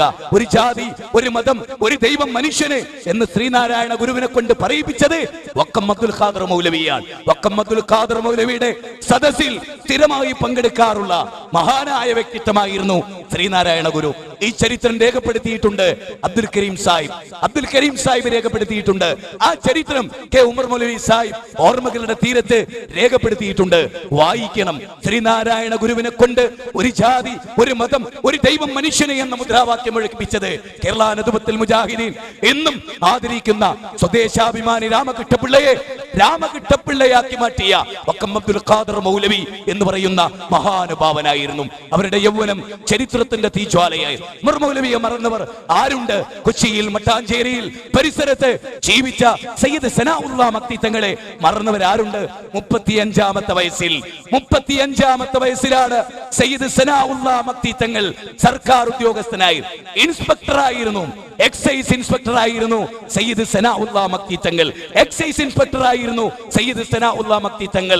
35 വയസ്സിൽ ആ ജോലി രാജിവെച്ച് കണ്ണൂർ ചെന്ന് മുഹമ്മദീയ സഭ രൂപീകരിക്കുമ്പോ അദ്ദേഹത്തിന്റെ പ്രസംഗം കേട്ട് ആവേശം മുത്ത ഒരു പറ്റം യുവാക്കൾ സയ്യിദ് സനാഉല്ലാ മക്തി തങ്ങളുടെ പിന്നിലുണ്ടായിരുന്നു. ആ മക്തി തങ്ങളാണ് മുഹമ്മദീയ സഭ രൂപീകരിച്ചത്. ആ മക്തി തങ്ങളാണ് കൊച്ചിയിൽ കാക്കാസെട്ടിന്റെ നേതൃത്വത്തിൽ അദ്ദേഹത്തിന് നബി നാണയമെന്ന പ്രവാചക തിരുമേനിയെ വിമർശിച്ച ഗുണ്ടത്തിന്റെ പുസ്തകത്തിന് മറുപടി പറഞ്ഞുകൊണ്ട് നബി നാണയം എഴുതിയത് ഈ സയ്യിദ് സനാഉല്ലാ മക്തി തങ്ങളായിരുന്നു. 35 വയസ്സായിരുന്നു പ്രിയപ്പെട്ടവരെ. കള്ളുകുടിച്ച് ഹോമിച്ച് ജീവിതം പുറമ്പോക്കിലേക്ക് തള്ളി ശയ്യാവലംബികളായ മാതാപിതാക്കൾക്ക് തണലേകണ്ട മക്കളായി ജീവിക്കേണ്ടതിന് പകരം റോഡ് തെണ്ടികളായി ജീവിച്ചവരല്ല സലഫി പ്രസ്ഥാനത്തിന്റെ മഹാചാര്യന്മാർ. ഓർക്കണം. അതിനാൽ എന്റെ യൗവനം അള്ളാഹുവിന്റെ വരദാനമാണ്. എന്റെ യൗവനം ചരിത്രത്തിന്റെ തീജ്വാലയാണ്. ചരിത്രം മനുഷ്യനെ സൃഷ്ടിച്ചിട്ടില്ല, മനുഷ്യൻ ചരിത്രം സൃഷ്ടിച്ച ജീവിയാണ് എന്ന് കമ്മ്യൂണിസ്റ്റ് പ്രസ്ഥാനത്തോടുള്ള ഖണ്ഡനം. അതാണ് ഇസ്ലാമിന്റെ ഖണ്ഡനം. ചരിത്രം മനുഷ്യനെ സൃഷ്ടിച്ചിട്ടില്ല, മനുഷ്യൻ ചരിത്രത്തെ സൃഷ്ടിച്ചിട്ടുണ്ട് എന്നത്. അതെ, അവിടെ നിന്നുകൊണ്ടാണ് ചില കാര്യങ്ങൾ നമ്മൾ ഓർക്കേണ്ടത്. എന്താ? മഹാനായ അബ്ദുല്ലാഹ് ഇബ്നു മസ്ഊദ് ഓർക്കണം. മഹാനായ സഹാബി, ദുർബല ശരീരത്തിന്റെ ഉടമ, മെലിഞ്ഞ ശരീരത്തിന്റെ ഉടമ. ഒരു മരത്തിലേക്ക് അദ്ദേഹം ഓടിക്കേറുമ്പോ സഹാബികൾ ഊറിച്ചിരിച്ചു അദ്ദേഹത്തിന്റെ മെലിഞ്ഞ കാല് കണ്ട്. മഹാനായ റസൂലുള്ളാഹി പറഞ്ഞു, ചിരിക്കണ്ട, സ്വർഗത്തിൽ പോകുന്ന കാലുകളിൽ ഒരു കാലാണ് അബ്ദുല്ലാഹ് ഇബ്നു മസ്ഊദിന്റെ കാൽ. അബ്ദുല്ലാഹ് ഇബ്നു മസ്ഊദ് സ്വർഗ്ഗം ലഭിക്കുമെന്ന് ഉറപ്പുള്ള സഹാബി. അദ്ദേഹം പറയാറുണ്ടായിരുന്നു, ഈ ഓഡിറ്റോറിയത്തിൽ വന്ന മുജാഹിദുകളെ ഈ ഇരിക്കുന്ന നമ്മൾ കർമ്മോത്സുകരായാൽ കേരളം രക്ഷപ്പെടും. കള്ളു കുടിക്കാത്ത, വ്യഭിചരിക്കാത്ത, ശിർക്കില്ലാത്ത, അന്ധവിശ്വാസമില്ലാത്ത, ജീവിതത്തിന്റെ പുറംപോക്കിലേക്ക് പോകാത്ത, ആ ശരീരം കേടുവരാത്ത, പുകവലിക്കാത്ത, പെപ്സി കുടിക്കാത്ത, കോള കുടിക്കാത്ത 100 യുവാക്കളെ തരൂ, കേരളത്തെ സുന്ദരമാക്കി തരാം എന്നതാണ് പുതിയ മുദ്രാവാക്യം. 100 യുവാക്കളെ ലഭിക്കാനുണ്ടോ? മുജാഹിദുകളെ നമുക്കിടയിൽ ഉണ്ടാകാം. ഓർക്കണം, നിങ്ങൾ ചരിത്രം, വിശുദ്ധ പ്രവാചകൻ തീർത്ത ചരിത്രം. അബ്ദുല്ലാഹ് ഇബ്നു മസ്ഊദ് പറയാൻ ഞാൻ ദുഃഖിച്ചു. അബ്ദുല്ലാഹ് ഇബ്നു മസ്ഊദ് പറയാൻ ഞാൻ ദുഃഖിച്ചു. എന്ന് സൂര്യൻ അസ്തമിച്ചു പോകുന്ന ഒരു ദിവസം. എല്ലാ ദിവസവും സൂര്യൻ അസ്തമിക്കാറുണ്ട്. പക്ഷേ ഒരു ദിവസത്തെ സൂര്യാസ്തമയം എന്നെ ദുഃഖിപ്പിച്ചു. എന്താണ് എന്നെ ദുഃഖിപ്പിച്ചത്? ആ സൂര്യൻ അസ്തമിച്ചു പോവുകയാണ്. സഹോദരന്മാരെ ഓർക്കണം, ആ സൂര്യൻ അസ്തമിച്ചു പോവുകയാണ്. അന്ന് പ്രത്യേകിച്ച് ഒന്നും ചെയ്യാതെ പോകുന്ന ദിവസം, പാവപ്പെട്ടവന് ഭക്ഷണം കൊടുക്കാത്ത, കഷ്ടപ്പെടുന്നവന് നുമ്മരവ കെട്ടാത്ത, ഈ ദുനിയാവിൽ എന്റെ യൗവനത്തിന് ചെയ്തു തീർക്കേണ്ട ഒരു സംഗതി ചെയ്യാതെ പോകുന്ന ഒരു ദിവസമാണ് അബ്ദുല്ലാഹ് ഇബ്നു മസ്ഊദ് എന്ന ഞാൻ ഏറെ ദുഃഖിച്ചത്. യുവാക്കളെ, കർമ്മനിരതമായ യൗവനത്തിൽ ഓർക്കേണ്ട കാര്യങ്ങളിൽ ഒന്ന് ഇതാണ്. യൗവനം ഒരിക്കലും പാഴാകാൻ പാടില്ല. നബി സല്ലല്ലാഹു അലൈഹി വസല്ലം സഹാബികളുടെ കൂടെ നിൽക്കുകയാണ്. നബി ചോദിച്ചു, അല്ല, ആരെങ്കിലും ഇന്ന് നോമ്പുകാരാണോ? ആരെങ്കിലും നിങ്ങളുടെ കൂട്ടത്തിൽ നോമ്പുകാരാണോ? ഒരാളെ എഴുന്നേറ്റ് നിൽക്കുന്നു, അതെ, ഞാനിന്ന് നോമ്പുകാരനാണ്. വീണ്ടും പ്രവാചകൻ ചോദിച്ചു, ആരെങ്കിലും ഇന്ന് സാധുവിന് ഭക്ഷണം കൊടുത്തിട്ടുണ്ടോ? ഒരു മഹാനായ വ്യക്തി എഴുന്നേറ്റ് നിന്നു. വീണ്ടും പ്രവാചകൻ ചോദിച്ചു, ആരെങ്കിലും ഇന്ന് രോഗിയെ സന്ദർശിച്ചിട്ടുണ്ടോ? വീണ്ടും ഒരു മഹാൻ എഴുന്നേറ്റ് നിന്നു. വീണ്ടും ചോദിച്ചു, റസൂലേ, ആരെങ്കിലും ഇന്ന് മയ്യത്ത് നിസ്കരിച്ചിട്ടുണ്ടോ? വീണ്ടും എഴുന്നേറ്റുന്നൊരു യുവാവ്. ആരാണ് ആ മനുഷ്യൻ? നിങ്ങളുടെ ഈമാൻ ഒരു തുലാസിലും, അബൂബക്കറിന്റെ ഈമാൻ ഒരു തുലാസിലും വെച്ചാൽ അബൂബക്കറിന്റെ ഈമാൻ കനം തൂങ്ങുമെന്ന് പറഞ്ഞ മഹാനായ അബൂബക്കർ. സ്വർഗത്തിൽ ഒന്നാമതായി എന്റെ ഉമ്മത്തിൽ നിന്ന് ഞാൻ കഴിഞ്ഞാൽ പിന്നെ ആദ്യം വരുന്ന ആള്, 8 വാതിലുകളിലൂടെ വിളിക്കപ്പെടുന്ന ആള്, സക്കാത്തിന്റെ, സദഖയുടെ, ദാനധർമ്മത്തിന്റെ, ഓർക്കണേ യുവാക്കളെ, നമസ്കാരത്തിന്റെ, സക്കാത്തിന്റെ, സദഖയുടെ, റയ്യാനിന്റെ വ്യത്യസ്ത വാതിലുകളിലൂടെ, സ്വലാത്തിന്റെ 8 വാതിലുകളിലൂടെ കർമ്മനിരതമായ ജീവിതത്തോടെ, അതേ, ഉമർ ഇബ്നു ഖത്താബ് റളിയല്ലാഹു അൻഹു തോന്നി അബൂബക്കറിനെ തോൽപ്പിക്കണമെന്ന്. കർമ്മനിരതമായ അബൂബക്കറിന്റെ ജീവിതത്തെ ഓവർടേക്ക് ചെയ്ത് സ്വർഗത്തിലേക്ക് കടമത്സരങ്ങൾ നടത്തുന്നവർ ആ സ്വർഗത്തിന് വേണ്ടി കടമത്സരം നടത്തട്ടെ എന്ന് പറഞ്ഞപ്പോ അബൂബക്കർ സിദ്ദീഖ് റളിയല്ലാഹു അൻഹു തോൽപ്പിക്കണം. ദുനിയാവിലല്ല, 10 സെന്റിന്റെ കാര്യത്തിലല്ല, വാഹനത്തിന്റെ കാര്യത്തിലല്ല, ആഖിറത്തിന്റെ കാര്യത്തിൽ. അതുകൊണ്ട് ഉമർ ഇബ്നു ഖത്താബ് റളിയല്ലാഹു അൻഹു അദ്ദേഹത്തിന്റെ സ്വത്ത് കൊണ്ടുവന്ന് അല്ലാഹുവിന്റെ റസൂലിന്റെ മുമ്പിൽ വെച്ചു. റസൂൽ ചോദിച്ചു, ഉമർ, എന്തുകൊണ്ട് വന്നു? അല്ലാഹുവിന്റെ റസൂലേ, എന്റെ സ്വത്തിന്റെ നേർപ്പാതി, എന്റെ അടുത്ത് 10 കോടി ഉണ്ടോ? 5 കോടി ഞാനിതാ ഇവിടെ സമർപ്പിച്ചിരിക്കുന്നു റസൂലേ. ആരാ പറയുന്നത്? ഉമർ ഇബ്നു ഖത്താബ് റളിയല്ലാഹു അൻഹു സന്തോഷിച്ചു നിൽക്കാൻ. അബൂബക്കർ തോറ്റുപോകും എന്റെ മുമ്പിൽ എന്നതാ വിചാരം. അബൂബക്കർ സിദ്ദീഖ് റളിയല്ലാഹു അൻഹു പതുങ്ങി റസൂലുള്ളാഹിന്റെ മുമ്പിൽ വന്നു. അബൂബക്കർ, എന്ത് കൊണ്ടുവന്നു? അബൂബക്കർ സിദ്ദീഖ് പറഞ്ഞു, റസൂലേ, എനിക്ക് അല്ലാഹു നൽകിയ എല്ലാ സ്വത്തും അബൂബക്കറെ, കുടുംബത്തിന് വേണ്ടി ഒന്നും ബാക്കിയാക്കിയില്ലേ അബൂബക്കറെ? അള്ളാഹുവിനെയും റസൂലിനെയും ബാക്കിയാക്കി. അതിനേക്കാൾ വലിയ സമ്പത്ത് എനിക്ക് എന്തുണ്ട് നബിയെ? അതാണ് അബൂബക്കർ. ആ അബൂബക്കറാണ് നോമ്പ് നോറ്റാള്. ആ അബൂബക്കറാണ് സാധുവിന് ഭക്ഷണം കൊടുത്ത ആള്. ആ അബൂബക്കറാണ് പ്രിയങ്കരരെ, ആ അബൂബക്കറാണ് ആര്? ഈ പറഞ്ഞ രോഗിയെ സന്ദർശിച്ചവർ. ഒരു ദിവസത്തിന്റെ അവസ്ഥയാ പറഞ്ഞ്. ഒരു ദിവസം കർമ്മനിരതമായിരുന്നു. നമ്മളോ? യുവാക്കളെ, നിങ്ങൾ ചിന്തിക്ക്, നിങ്ങൾ പാവപ്പെട്ടവരെ സന്ദർശിച്ചുവോ? നിങ്ങളുടെ പണം ഒരു 10 രൂപ 30 യുവാക്കൾ എടുത്താൽ 300 100 രൂപ എടുത്താൽ 3000 300 രൂപ എടുത്താൽ അതങ്ങ് ഇരട്ടിയായി വർദ്ധിച്ചോ? ഈ പാവപ്പെട്ടവർക്ക് ഭക്ഷണം എത്തിച്ചു കൊടുക്കാൻ ഈ പണം ഉപയോഗിച്ചാൽ, ജയിലറകളിൽ, വരാന്തകളിൽ കഷ്ടപ്പെടുന്ന മനുഷ്യരുടെ വിമോചനത്തിന് വേണ്ടി ചെലവഴിച്ചാൽ യുവാക്കൾക്ക് അതിന് സാധിക്കുന്നില്ല. കാരണം അവരുടെ മുമ്പിൽ അങ്ങനെയൊന്നില്ല. അബുൽ മസാക്കീൻ എന്ന അപരനാമത്തിൽ അറിയപ്പെട്ട ഉസ്മാൻ ഇബ്നു അഫ്ഫാൻ റളിയല്ലാഹു അൻഹു, ഓർക്കണം, അദ്ദേഹത്തെ കുറിച്ച് ഓർക്കുമ്പോ എനിക്കൊരൽപ്പം വാചാലത കൂടിയേക്കാം. സഹോദരങ്ങളെ, ഉസ്മാൻ ഇബ്നു അഫ്ഫാൻ നോക്കണം നിങ്ങൾ, മദീനത്തെ അഹ്ലു സുഫത്തിന് ഡെയിലി മൃഷ്ടാന്ന ഭോജനം നടത്തി.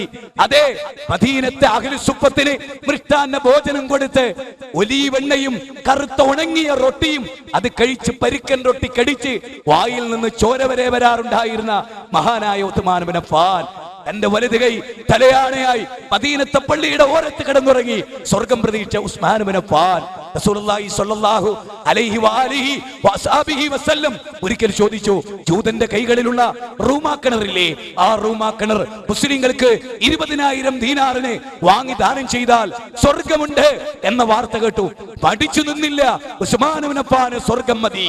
ഉസ്മാൻ ഇബ്നു അഫ്ഫാൻ 20,000 ദീനാർ കൊടുത്ത് റൂമാ കിണർ വാങ്ങി.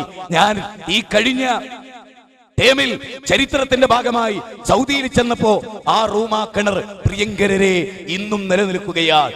വെള്ളത്തോടെ ഇന്നും നിലനിൽക്കുകയാണ് ആ റൂമാ കിണർ. 1500 വർഷങ്ങൾ പിന്നിട്ടിട്ടും അന്ന് ഉസ്മാൻ ഇബ്നു അഫ്ഫാൻ 20,000 ദീനാറിന് വാങ്ങിയ കിണറിലെ വെള്ളം ഇന്നും മാനവരാശി ഉപയോഗിക്കുന്നു എന്ന് പറഞ്ഞാൽ 1400 വർഷങ്ങൾ കഴിഞ്ഞിട്ടും ചെയ്തതിന്റെ പ്രതിഫലം ഖബറിലേക്ക് കിട്ടിക്കൊണ്ടിരിക്കുന്ന മഹാനായ ഉസ്മാൻ ഇബ്നു അഫ്ഫാൻ. ആൽബർട്ട് ഐൻസ്റ്റീൻ അത് അവകാശപ്പെടാനില്ല, ട്രൂമാൻ അത് അവകാശപ്പെടാനില്ല, ബോംബ് തുപ്പിയവർക്ക് അത് അവകാശപ്പെടാനില്ല. കാരണം എന്താ?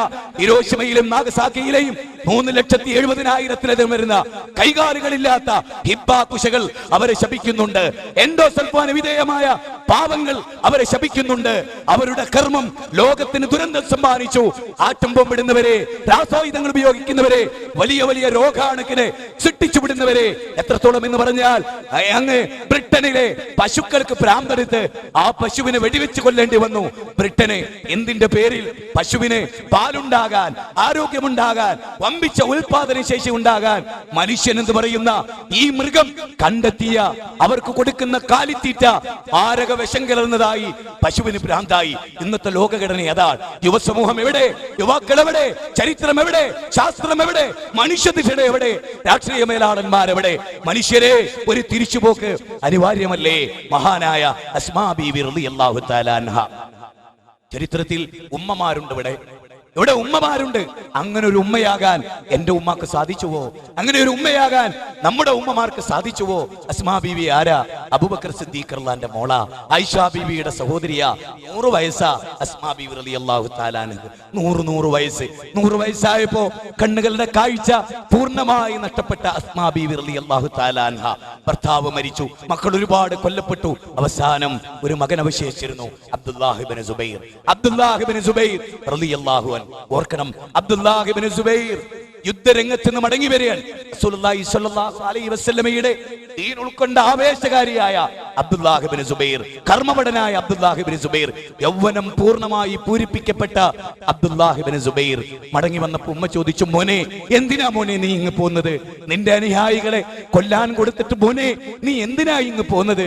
അപ്പൊ ആ കുട്ടി പറഞ്ഞു, മോനെ നീ ഇത്ര ഭീരുവായി പോയോ മോനെ, എന്തിനാ നീ ഇങ്ങോട്ട് പോകുന്നത്? ഉമ്മ, അവർക്ക് എന്നോടാണ് ഏറ്റവും വലിയ ദേഷ്യം. അവരെന്നെ കൊല്ലും, എന്റെ കൈകാലുകൾ അവർ ഛേദിച്ചു വെക്കും, എന്റെ അവയവങ്ങൾ വ്യത്യസ്ത ദിക്കുകളിൽ അവർ കെട്ടിവെക്കും. അതെനിക്ക് സഹിക്കാൻ വയ്യ ഉമ്മ. ഉമ്മ വിട്ടില്ല. എങ്കിൽ നീ പോണ്ട മോനെ എന്നല്ല ഉമ്മ പറയുന്നത്. മോനെ, കണ്ണു കാണാത്ത നിന്റെ ഉമ്മാക്ക് ഇനി ആശ്രയത്വം നീയാണ് മോനെ എന്ന് പറയുകയല്ല ഉമ്മ ചെയ്തത്. ഉമ്മ മറിച്ചൊരു ചോദ്യം ചോദിച്ചു, മോനെ ആടിനെ അറുക്കുന്നത് നീ കണ്ടിട്ടുണ്ടോ മോനെ? ആടിനെ അറുത്ത് കെട്ടിത്തൂക്കി നീ കണ്ടിട്ടുണ്ടോ മോനെ? ചത്ത ആടിന്റെ തൊലി ഉരിഞ്ഞാൽ ആടിന് വേദന ഉണ്ടാകുമോ മോനെ? ആടിന്റെ കൈവെട്ടി മുറിച്ചാൽ അതിന് വേദന ഉണ്ടാകുമോ മോനെ? അതിന്റെ കൈകാലുകൾ വേർപ്പെടുത്തിയാൽ അതിന് വേദന ഉണ്ടാകുമോ മോനെ? എല്ല ഉമ്മ, നിന്നെ അറുത്തതിനു ശേഷം, നിന്നെ കൊന്നതിന് ശേഷം നിന്റെ കൈകാലുകൾ മുറിച്ചാൽ എന്താടാ നീ അറിയുമോ? ചെല്ല് എന്ന് പറഞ്ഞ് ആ ഉമ്മ മകനെ ആലിംഗനം ചെയ്തു. ആലിംഗനം ചെയ്തപ്പോ ഉമ്മ കൈ പെട്ടെന്ന് വലിച്ചു കളഞ്ഞു. എന്നിട്ട് ചോദിച്ചു, ഇത്ര ഭീരുവായി പോയല്ലോ നീ, പടയങ്കി ധരിച്ചിട്ടുണ്ടല്ലേ? ശരീരത്തിൽ വെട്ടുകൊള്ളാതിരിക്കാൻ പടയങ്കി ധരിച്ചിട്ടുണ്ടല്ലേ? നിന്റെ ശരീരത്തിന്റെ രോമകൂപങ്ങളിൽ ശത്രുക്കളുടെ വാൾത്തലപ്പേറ്റ് രക്തം ധാരധാര ഒഴുകി അങ്ങനെ മരിക്കാനാണ് മോനെ ഈ ഉമ്മ നിന്നെ നൊന്ത് പ്രസവിച്ചത്. അല്ലാതെ ഭീരുവായി യൗവനം ഹോമിക്കപ്പെട്ട് ചരിത്രത്തിന്റെ ഭാഗമല്ലാതെ നാഷണൽ വേസ്റ്റായി ജീവിക്കാനുള്ള യൗവനമല്ല നിന്റേത്. ചെല്ല് എന്ന് പറഞ്ഞ് ഉമ്മ വെച്ച് തിരിച്ചയക്കുമ്പോ ആ ഉമ്മ പ്രാർത്ഥിച്ചു. അതാണ് എനിക്ക് ഈ സദസ്സിനോട് പറയാനുള്ളത്. യുവാക്കളെ, നമ്മുടെ ഉമ്മ നമ്മളെ കുറിച്ച് അങ്ങനെ പ്രാർത്ഥിക്കുമോ? എന്റെ ഉമ്മ എന്റെ അഭാവത്തിൽ എന്നെ കുറിച്ച് എങ്ങനെ പ്രാർത്ഥിക്കുമോ? ഇവിടെ ഇരിക്കുന്ന യുവസമൂഹമേ, നിങ്ങളുടെ ഉമ്മ നിങ്ങളെ കുറിച്ച് എങ്ങനെ പ്രാർത്ഥിക്കുമോ? അല്ലാഹുവേ, അല്ലാഹുവേ എന്റെ മോൻ, അല്ലാഹുവേ എന്റെ മോൻ പാതിരാത്രിയിൽ ലോകം കൂർക്കം വലിച്ചിറങ്ങുമ്പോൾ എന്റെ മോൻ നമസ്കരിച്ചു കാലിൽ നീര് കെട്ടുമാറ്. അല്ലാ, അതെന്റെ മോനെ കുറിച്ചുള്ള സർട്ടിഫിക്കറ്റാണ്. ആധുനിക മാതാക്കളോ അല്ലാഹുവേ, നട്ടപ്പാതിര 12 മണിക്ക് കുടിച്ച് പൂസായി എന്റെ മോൻ ഇങ്ങോട്ട് കയറി വന്നു. അല്ലാഹുവേ, നട്ടപ്പാതിര 2 മണിക്ക് വാതിൽ തുറന്ന് മെയ്കി തിരുവട്ടത്തിലെ മീറ്റിങ്ങിന് പാപ്പാനെയും മാനെയും വഞ്ചിച്ച് പോയ കാഴ്ചയല്ല. രാത്രി എഴുന്നേറ്റ് നോക്കുമ്പോ ഇന്റർനെറ്റിന്റെ മുമ്പിൽ സൈബർ സെക്സ് ആസ്വദിക്കുന്ന മകനെയല്ല. പാതിരാത്രിയിൽ 2 കൈകളും ഉയർത്തി നെഞ്ചത്ത് കൈവച്ച് വിതിമ്പിക്കരഞ്ഞ് റബ്ബിന്റെ മുമ്പിൽ തഹജ്ജുദ് നിസ്കരിക്കുന്ന എന്റെ മോൻ അബ്ദുല്ലാഹിബ്നു സുബൈർ. തീർന്നില്ല. അല്ലാഹുവേ, ചുട്ടുപൊള്ളുന്ന മരുഭൂമിയിൽ എല്ലാവരും ഭക്ഷണം കഴിക്കുന്ന പകലുകളിൽ എന്റെ മകൻ നോമ്പുകാരനായിരുന്നു. എന്റെ മകനെ നീ കുഴക്കരുത്. മൂന്നാമത്തെ കാര്യം, ഇന്നത്തെ യുവസമൂഹത്തിന് ഇല്ലാതെ പോയ മൂന്നാമത്തെ കാര്യം, അല്ലാഹുവേ, മാതാപിതാക്കളുള്ള ബന്ധത്തിൽ എന്റെ മകൻ സമ്പൂർണ്ണനാണ്. എന്റെ മകനെ ഞങ്ങൾ തൃപ്തിപ്പെട്ടിരിക്കുന്നു അല്ലാഹുവേ, അതുകൊണ്ട് എന്റെ മകനെ കുഴക്കരുത്.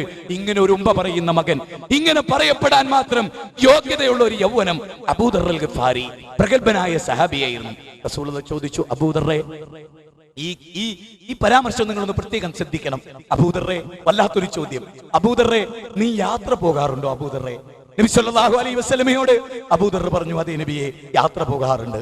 അബൂദറേ, യാത്രക്ക് പോകുമ്പോ എന്തെങ്കിലും കരുതാറുണ്ടോ? അബൂദറേ, യാത്രക്ക് ആവശ്യമായ വസ്തുക്കൾ മുൻകൂട്ടി ഒരുക്കി വെക്കാറുണ്ടോ? അബൂദറേ, അതേ നബിയെ, മുൻകൂട്ടി ഒരുക്കി വെക്കാറുണ്ട്. അബൂദറേ, അള്ളാഹുവിനെ കണ്ടുമുട്ടാൻ പോകുന്ന അന്ത്യയാത്രക്ക് വേണ്ടി അബൂദറേ, നീ എന്താ ഒരുക്കി വെച്ചത്? വല്ലാത്തൊരു ചോദ്യം. അന്ത്യയാത്രക്ക് പോകുമ്പോ ആ യാത്രയിൽ അള്ളാനെ കണ്ടുമുട്ടാനുള്ള ആ യാത്രയിൽ അബൂദറേ, നീ എന്ത് പാതയമാണ് അബൂദറേ ഒരുക്കി വെച്ചത്? ആവശ്യമായത് ഞാൻ പറഞ്ഞു തരട്ടെ അബൂദറേ, കേൾക്കണേ പ്രിയങ്കരരെ, യുവാക്കളെ.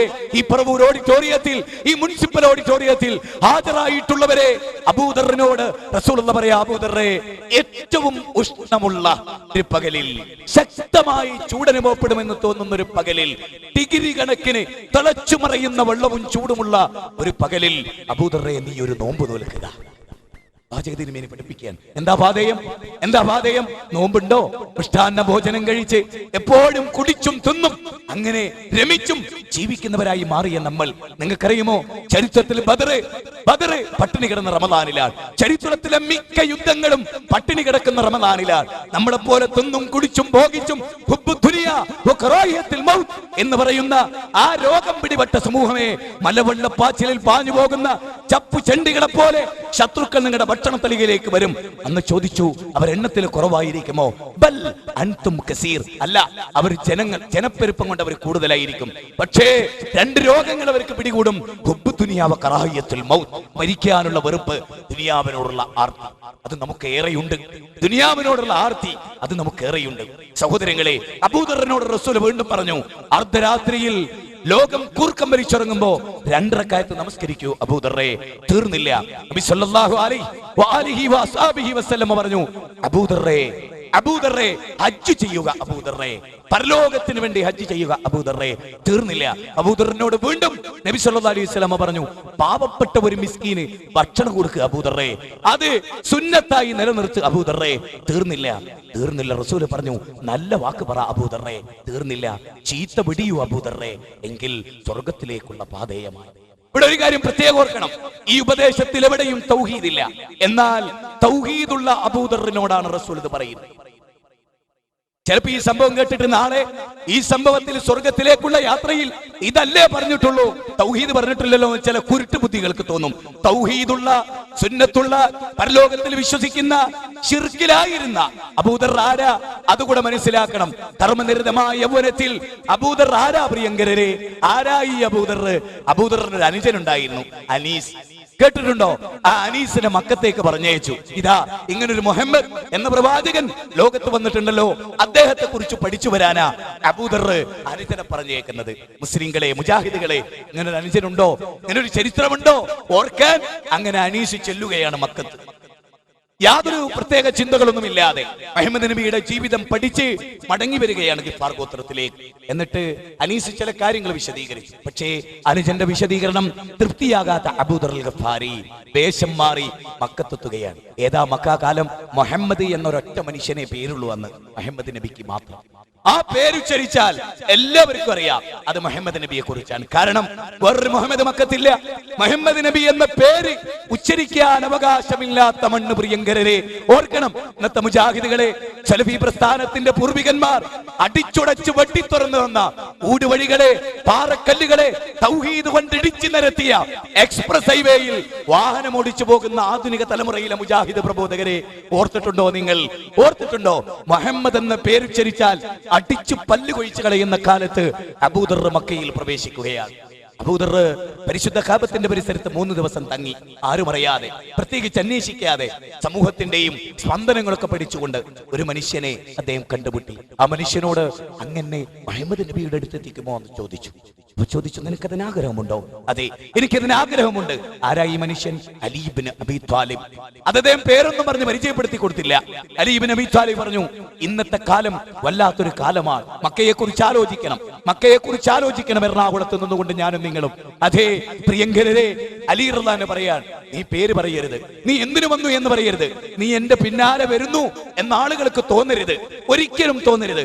ഞാൻ ഇങ്ങനെ മുന്നിൽ നടക്കും, എന്തെങ്കിലും ഒരു അപായ സൂചനയുണ്ടെങ്കിൽ ഞാൻ അവിടെ നിന്ന് തിരിഞ്ഞു കളിക്കും. അപ്പൊ നീയും എന്റെ കൂടെ അല്ലാത്ത നിലക്ക് അവിടെ നിന്നും അങ്ങ് തിരിഞ്ഞു കളിക്കണം. അബൂദറേ, ഏതാ കാലം ഓർക്കണേ, മുഹമ്മദ് നബിയുടെ പേര് ചോദിക്കാൻ അവകാശമില്ലാത്ത കാലം, ഉച്ചരിക്കാൻ അവകാശമില്ലാത്ത കാലം, ലാ ഇലാഹ ഇല്ലല്ലാഹ് പറയാൻ അവകാശമില്ലാത്ത കാലം.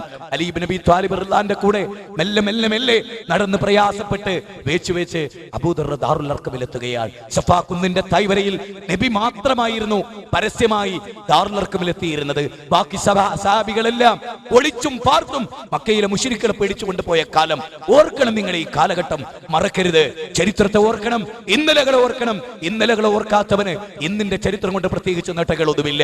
അതുകൊണ്ട് നിങ്ങൾ ഓർക്കണം, ഈ മുഹമ്മദ് നബി സല്ലല്ലാഹു അലൈഹി വസല്ലമയെ ദാറുൽ അർഖമിൽ ആദ്യമായി അസ്സലാമു അലൈക്കും എന്ന് പറയുന്ന വ്യക്തി അബൂദർ റളിയല്ലാഹു അൻഹുവാണ്. ആദ്യമായി നബിയെ കണ്ട് സലാം പറഞ്ഞ മനുഷ്യൻ അബൂദർ അൽ ഗഫാരിയാണ്. റസൂൽ മടക്കിയത് അബൂദർ അൽ ഗഫാരിയുടെ സലാമിനാണ്. ഓർക്കണം, ആ അബൂദർ നബി സല്ലല്ലാഹു അലൈഹി വസല്ലമയിൽ നിന്ന് ലാ ഇലാഹ ഇല്ലല്ലാഹ് സ്വീകരിച്ച യുവാവാ. ഓർക്കണം ആരാ യുവാവ്? ഗിഫാർ ഗോത്രം എന്ന് പറഞ്ഞാല് നബി സല്ലല്ലാഹു അലൈഹി വസല്ലം അബൂദറിന്റെ അടി മുതൽ മുടി വരെ നോക്കിയ ചരിത്ര റിപ്പോർട്ട് കാണാം. എന്താ കാരണം? ഹസ്തദാനം ചെയ്ത വിരൽ മോഷണം പോകുന്ന നാട്ടുകാരാവൂര്. അങ്ങനത്തെ കാലഘട്ടം മക്കയിൽ കൊള്ളക്കാരായിരുന്നു അവർ. എവിടെ കിട്ടിയാലും മനുഷ്യനെ കൈ തന്നാൽ ഹസ്തദാനം ചെയ്താൽ വിരലടക്കടിച്ചു എന്ന കാലം. അങ്ങനത്തെ അബൂദറിനെയാണ് റസൂൽ നോക്കുന്നത്. ലാ ഇലാഹ ഇല്ലല്ലാഹ് എന്ന കലിമത്ത് തൗഹീദ് നെഞ്ചകത്തേറ്റി അബൂദറിനോട് റസൂൽ പറഞ്ഞു, തൽക്കാലം ഇവിടുത്തെ അന്തരീക്ഷത്തിന് വശലാൻ, അതുകൊണ്ട് ഇത് സ്വീകരിച്ചു ഇങ്ങനെ ജീവിച്ചാൽ മതി, വല്ലാണ്ട് രംഗത്തേക്കാട്ട് ഇറങ്ങണ്ട. അബൂദർ അൽ ഗഫാരി ധീരനായിരുന്നു. പരിശുദ്ധ കഅബത്തിന്റെ പരിസരത്ത് എന്ന് പറഞ്ഞു, ആരടാ? ഞാനിതാ തൗഹീദ് സ്വീകരിച്ചിരിക്കുന്നു, മുഹമ്മദ് നബിയുടെ മതം സ്വീകരിച്ചിരിക്കുന്നു. കിട്ടിയടി, അടിച്ചിട്ട് ബോധം കെട്ട് താഴെ വീണു. പല്ലിൽ നിന്നും ചുണ്ടിൽ നിന്നും രക്തം ധാരധാരയായി ഒഴുകി. പിറ്റേന്ന് റസൂലുള്ളാഹി സ്വല്ലല്ലാഹു അലൈഹി വസല്ലം ചോദിച്ചു, അബൂദർ എന്തിനാ ഈ പണിക്ക് പോയത്? പിറ്റേന്ന് കഅബത്തിന്റെ പരിസരത്ത് നിന്ന് 2 സ്ത്രീകൾ വിഗ്രഹാരാധന നടത്തുന്ന കാഴ്ച അബൂദർ കാണുകയാണ്. ആ അബൂദർ അവരെ വിമർശിച്ചു, വിഗ്രഹാരാധന വിമർശിച്ചു.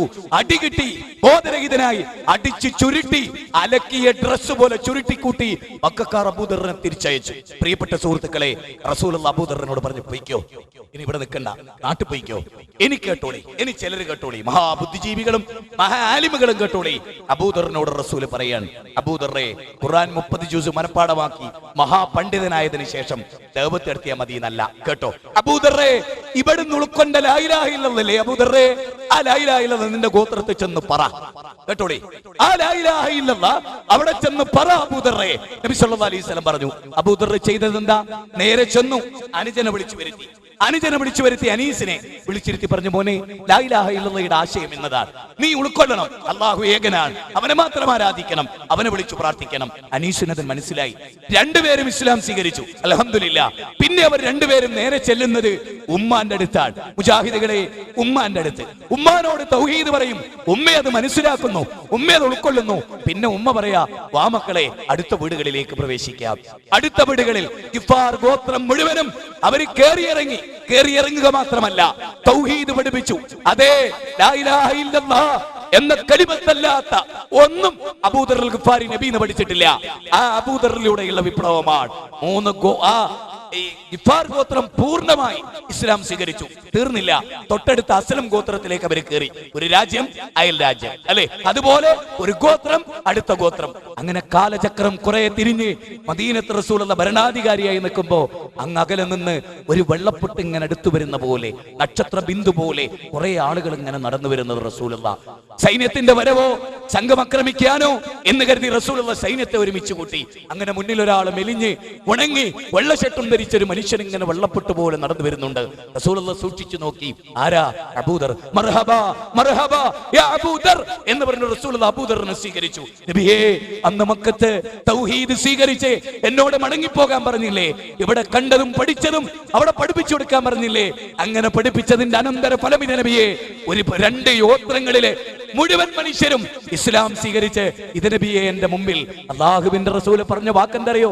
അബൂദർറേ, ആകാശത്തിന്റെ ചുവട്ടിലെ ഏറ്റവും വലിയ ജിഹാദ് അബൂദർറേ നീ നിർവഹിച്ചതാണ്. അബൂദർറേ, ഏകാഗിയായി സഞ്ചരിച്ച് ഏകാഗിയായി മരിച്ച് ഏകാഗിയായി അബൂദർറേ നാളെ പരലോകത്ത് ഒരുമിച്ച് കൂട്ടപ്പെടും.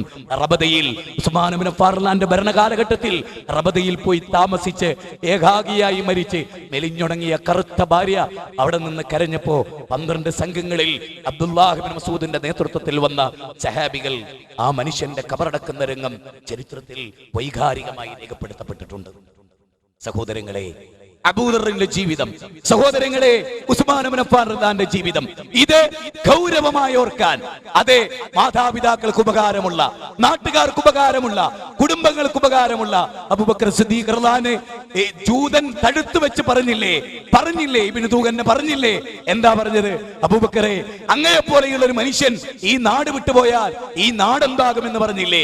അങ്ങനെ ലോകത്തിന് ഉപകാരപ്പെടുന്ന യുവത്വം, ഇത് ഗൗരവമായി നമ്മൾ പഠിക്കേണ്ട വളരെ പ്രധാനമായ പോയിന്റുകളിൽ ഒന്നാണ്. അതുകൊണ്ട് മനുഷ്യരെ, ഈ ജീവിതത്തിനൊരു അർത്ഥമുണ്ട്. എന്താണ് ഈ ജീവിതത്തിന്റെ അർത്ഥം? അത് യുവസമൂഹം തിരിച്ചറിയാത്തതാണ്. പ്രോഫ്കോൺ എന്ന് പറയുന്ന MSM കോട്ടയം മാമൻ മാപ്പിള ഹാളിൽ നടന്ന പ്രോഫ്കോൺ ഞാൻ ഓർക്കുകയാണ്. ഒരു സമ്മേളനത്തിന്റെ പന്തലിലേക്കുള്ള യാത്ര ആരംഭിക്കുകയാണ് നമ്മൾ. വൈജ്ഞാനിക ലോകത്ത് വിസ്ഫോടനങ്ങൾ നടത്തിയ ആധുനിക കാലഘട്ടത്തിൽ വിജ്ഞാന സാഗരങ്ങളിൽ നീന്തി തുടിച്ചൊരു തലമുറ ജീവിക്കുന്നിടത്ത് അറിവ് സമാധാനത്തിന് എന്ന പ്രമേയം MSM സംഘടിപ്പിച്ച പ്രോഫ്കോണിൽ എഞ്ചിനീയറിംഗ് വിദ്യാർത്ഥികളായ 5 പേർ വിദേശ മദ്യവുമായിട്ടാണ് മാമൻ മാപ്പിള ഹാളിൽ വരുന്നത്. ആദ്യത്തെ 2-3 പ്രസംഗങ്ങൾ 3 മണിക്കൂറുകൾ മാമൻ മാപ്പിള ഹാളിൽ കഴിഞ്ഞുപോയി. 4 വർഷം എഞ്ചിനീയറിംഗ് വിദ്യാർത്ഥിയായി ജീവിച്ചപ്പോ അവിടുത്തെ അധ്യാപകർ അവർക്ക് നൽകിയ അറിവ് മദ്യപിക്കരുത് എന്നറിവായിരുന്നില്ല, മനുഷ്യജീവിതം തിരിച്ചറിയണമെന്നറിവായിരുന്നില്ല. പക്ഷേ മാമൻ മാപ്പിള ഹാളിലെ 3 മണിക്കൂറുകൾ പിന്നിട്ടപ്പോ ജീവിതത്തിൽ ഒരിക്കലും മദ്യപിക്കരുത് എന്ന ബോധത്തിലേക്ക് ഈ 5 യുവാക്കൾ വളരുകയാണ്. പല രക്ഷിതാക്കളും ഞങ്ങളെ പോലെയുള്ള പ്രബോധകന്മാരെ വിളിച്ചിട്ട് പറഞ്ഞു, അൽഹംദുലില്ലാ, ഞങ്ങളുടെ മകൻ നമസ്കരിക്കാത്തവനായിരുന്നു, ഞങ്ങളുടെ മകൻ ഇന്റർനെറ്റിലെ സൈബർ സെക്സ് ആസ്വദിച്ചവനായിരുന്നു. എനിക്കറിയാം പ്രിയപ്പെട്ടവരെ, ഇതൊരു ഹക്കായ കാര്യം. ഇവിടെ അതിനിഷേധിയായ ഒരു വലിയ സുല്ലമിയില്ലേ കേരളക്കരയിൽ? ആ സുല്ലമിയുടെ ഒരു അനുജൻ സുല്ലമിയുണ്ട്. ആ സുല്ലമി കഴിഞ്ഞ ദിവസം എന്നെ വിളിച്ചുകൊണ്ട് പറഞ്ഞൊരു കാര്യം എനിക്കേറെ ആവേശമുണ്ടാക്കിയ ഒരു കാര്യമാണ്.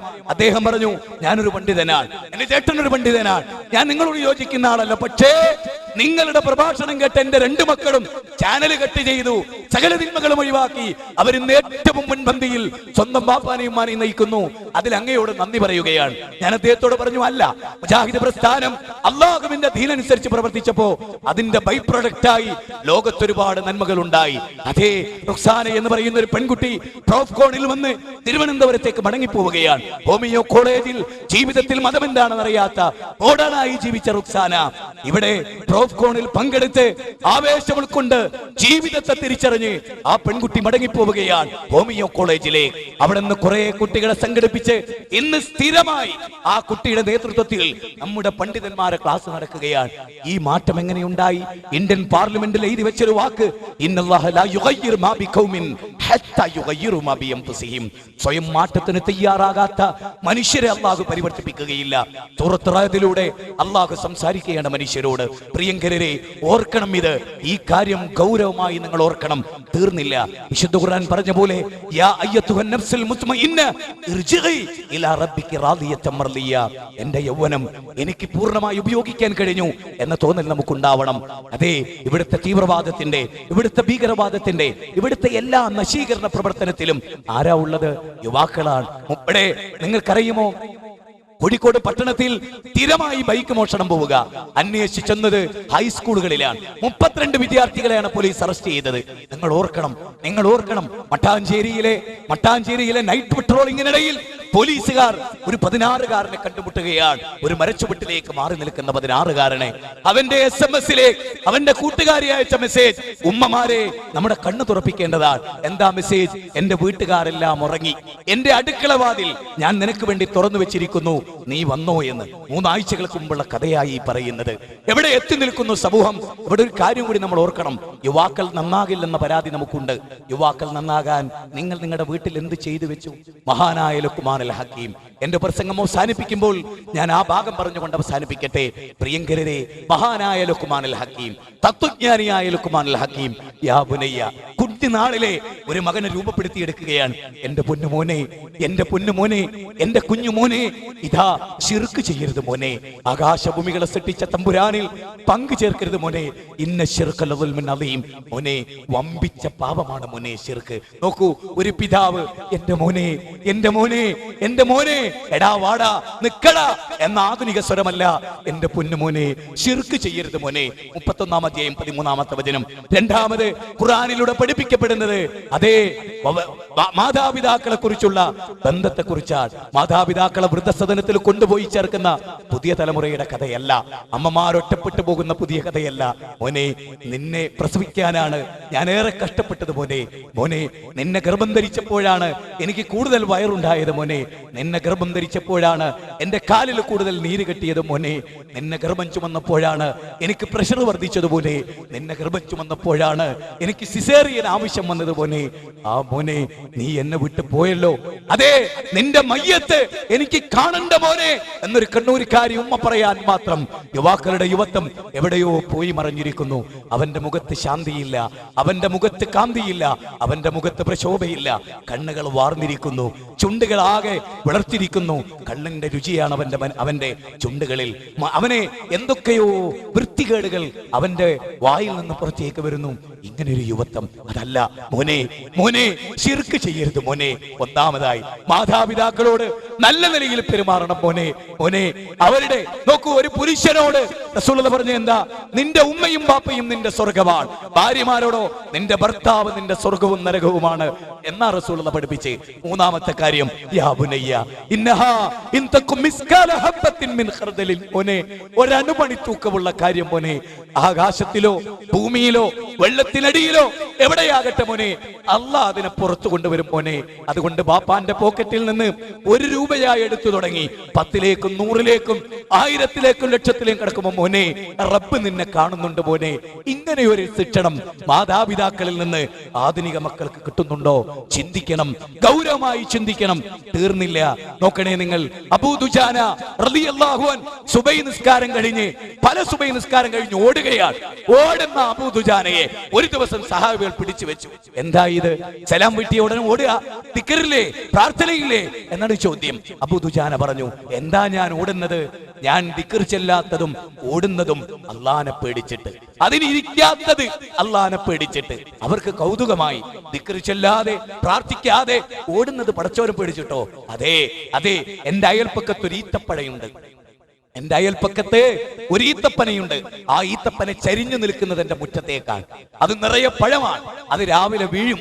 എന്റെ മക്കൾ രാവിലെ എഴുന്നേറ്റതെടുത്ത് വായിലിടും. ഹറാമിന്റെ കാരക്ക എന്റെ മക്കളുടെ വയറ്റിൽ പോകും. ഇല്ല, ഞാനതിന് അനുവദിക്കില്ല.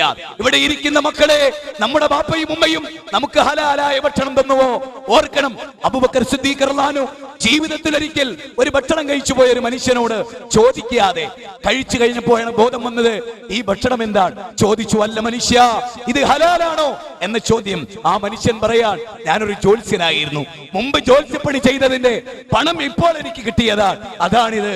വായിലേക്ക് കൈയിട്ട് അബൂബക്കർ സിദ്ദീഖ് റളിയല്ലാഹു ഛർദിച്ച്, പഠിച്ചവനെ, ഒരു തുള്ളി അംശം ഭക്ഷണം ഹറാമിന്റെ എന്റെ വയറ്റിൽ വന്നു, എന്നെ നരകത്തെ തീറ്റിക്കല്ലേ റബ്ബേ എന്ന അബൂബക്കർ സിദ്ദീഖ്. ജീവിതത്തിലുടനീളം ഹറാമുകൾ തിന്നുന്നവരെ പലിശയുടെ ഏറ്റവും ചെറിയ തോത് സ്വന്തം മാതാവിനെ വിചരിക്കുന്ന തുല്യമെന്ന് റസൂലുള്ളാഹി പഠിപ്പിച്ചിട്ട് അത് കാതോർക്കാത്ത മനുഷ്യരെ സഅദ് ഇബ്നു അബീ വഖാസ് അദ്ദേഹം പറയാൻ, ജീവിതത്തിൽ ഒരിക്കലും ഹലാലോ ഹറാമോ എന്ന് വേർതിരിക്കാതെ ഒരു ഭക്ഷണം ഞാൻ കഴിച്ചിട്ടില്ല. പൊതുമുതലിൽ നിന്ന് പിഞ്ചു പൈതൽ പേരക്കുട്ടി ഒരു കാരക്ക എടുത്തപ്പോ തുപ്പ് മോനെ എന്ന് പറഞ്ഞ റസൂലുള്ളാഹിന്റെ പാരമ്പര്യം. LKG പഠിക്കുന്ന കുട്ടി ഒരു പുതിയ പെൻസിൽ വീട്ടിൽ കൊണ്ടുവന്ന ഉമ്മ ചോദിക്കണം, മോനെ ഇതെവിടുന്ന് കിട്ടി? നമ്മൾ വിചാരിക്കാറെന്താ, അതൊരു അടക്കയല്ലേ, അതൊരു തേങ്ങയല്ലേ, അതൊരു വാഴയല്ലേ, അത് തെങ്ങല്ലല്ലോ, അതൊരു പെൻസിലല്ലേ, അതൊരു ടോർച്ചല്ലല്ലോ എന്നാ നമ്മൾ ചിന്തിക്കുന്നത്. കുഞ്ഞുനാളിലെ അത് പഠിപ്പിച്ചു കൊടുത്തിരുന്നുവെങ്കിൽ ആ കുട്ടി കേടുവരില്ല. ഒന്നുകൂടെ ഞാൻ നിങ്ങൾക്ക് പറഞ്ഞു തരാം. CPM സംഘടിപ്പിച്ച ഒരു പ്രോഗ്രാമിൽ കഴിഞ്ഞ ഞാൻ പങ്കെടുത്തു. അബ്ദുൽ ഹമീദ് ചേന്നമംഗല്ലൂരിന്റെ മകനാണ് അവിടെ പങ്കെടുത്ത ഷിനാസ്, ദൈവനിഷേധി. ഞാൻ പറഞ്ഞു, വാപ്പാക്കൊത്ത മോൻ തന്നെ, വാപ്പാക്കൊത്ത മോൻ തന്നെ, കൃത്യമാണ്. വാപ്പ വളർന്നത് അങ്ങനെ, ഉമ്മ വളർന്നത് അങ്ങനെ അല്ലേ? അതുകൊണ്ട് സാഹചര്യം, മോഡേൺ സയൻസ് പറയുന്ന പ്രധാന കാര്യം എന്തറിയോ? 3 മാസം ഗർഭപാത്രത്തിരിക്കുന്ന കുട്ടിക്ക് അതിനുശേഷം കേൾവി ഉണ്ടാകുമെന്നാണ്. ഉമ്മ തോന്നിയാസം പറയുന്നുവെങ്കിൽ കുട്ടി അത് കേൾക്കും, ബാപ്പ തോന്നിയാസം പറയുന്നെങ്കിൽ കുട്ടി അത് കേൾക്കും. അങ്ങനെ വീട്ടിൽ സിനിമയും സീരിയലും അരങ്ങ് തകർക്കുകയാണെങ്കിൽ ഗർഭപാത്രത്തിലെ കുട്ടി ഒരു മിനി ചട്ടമ്പിയായാണ് ഭൂമി ലോകത്തേക്ക് പറക്കുന്നത്. ഉമ്മ മുല കൊടുത്തത് ചാനലിന്റെ മുമ്പിൽ, ബാപ്പ മുല കൊടുത്തത് ചാനലിന്റെ മുമ്പിൽ. അതുകൊണ്ടല്ലേ ഇന്ത്യ ടുഡേ 2005 എഴുതിയത് എന്ത് ചാനൽ മാനിയ എന്ന ഇന്ത്യ ടുഡേ അതിനെ വിശേഷിപ്പിച്ചത് ചാനൽ മാനിയ. അത് കണ്ടിട്ടാണത്രേ ഈ സമൂഹം നശിച്ചു പോയത്.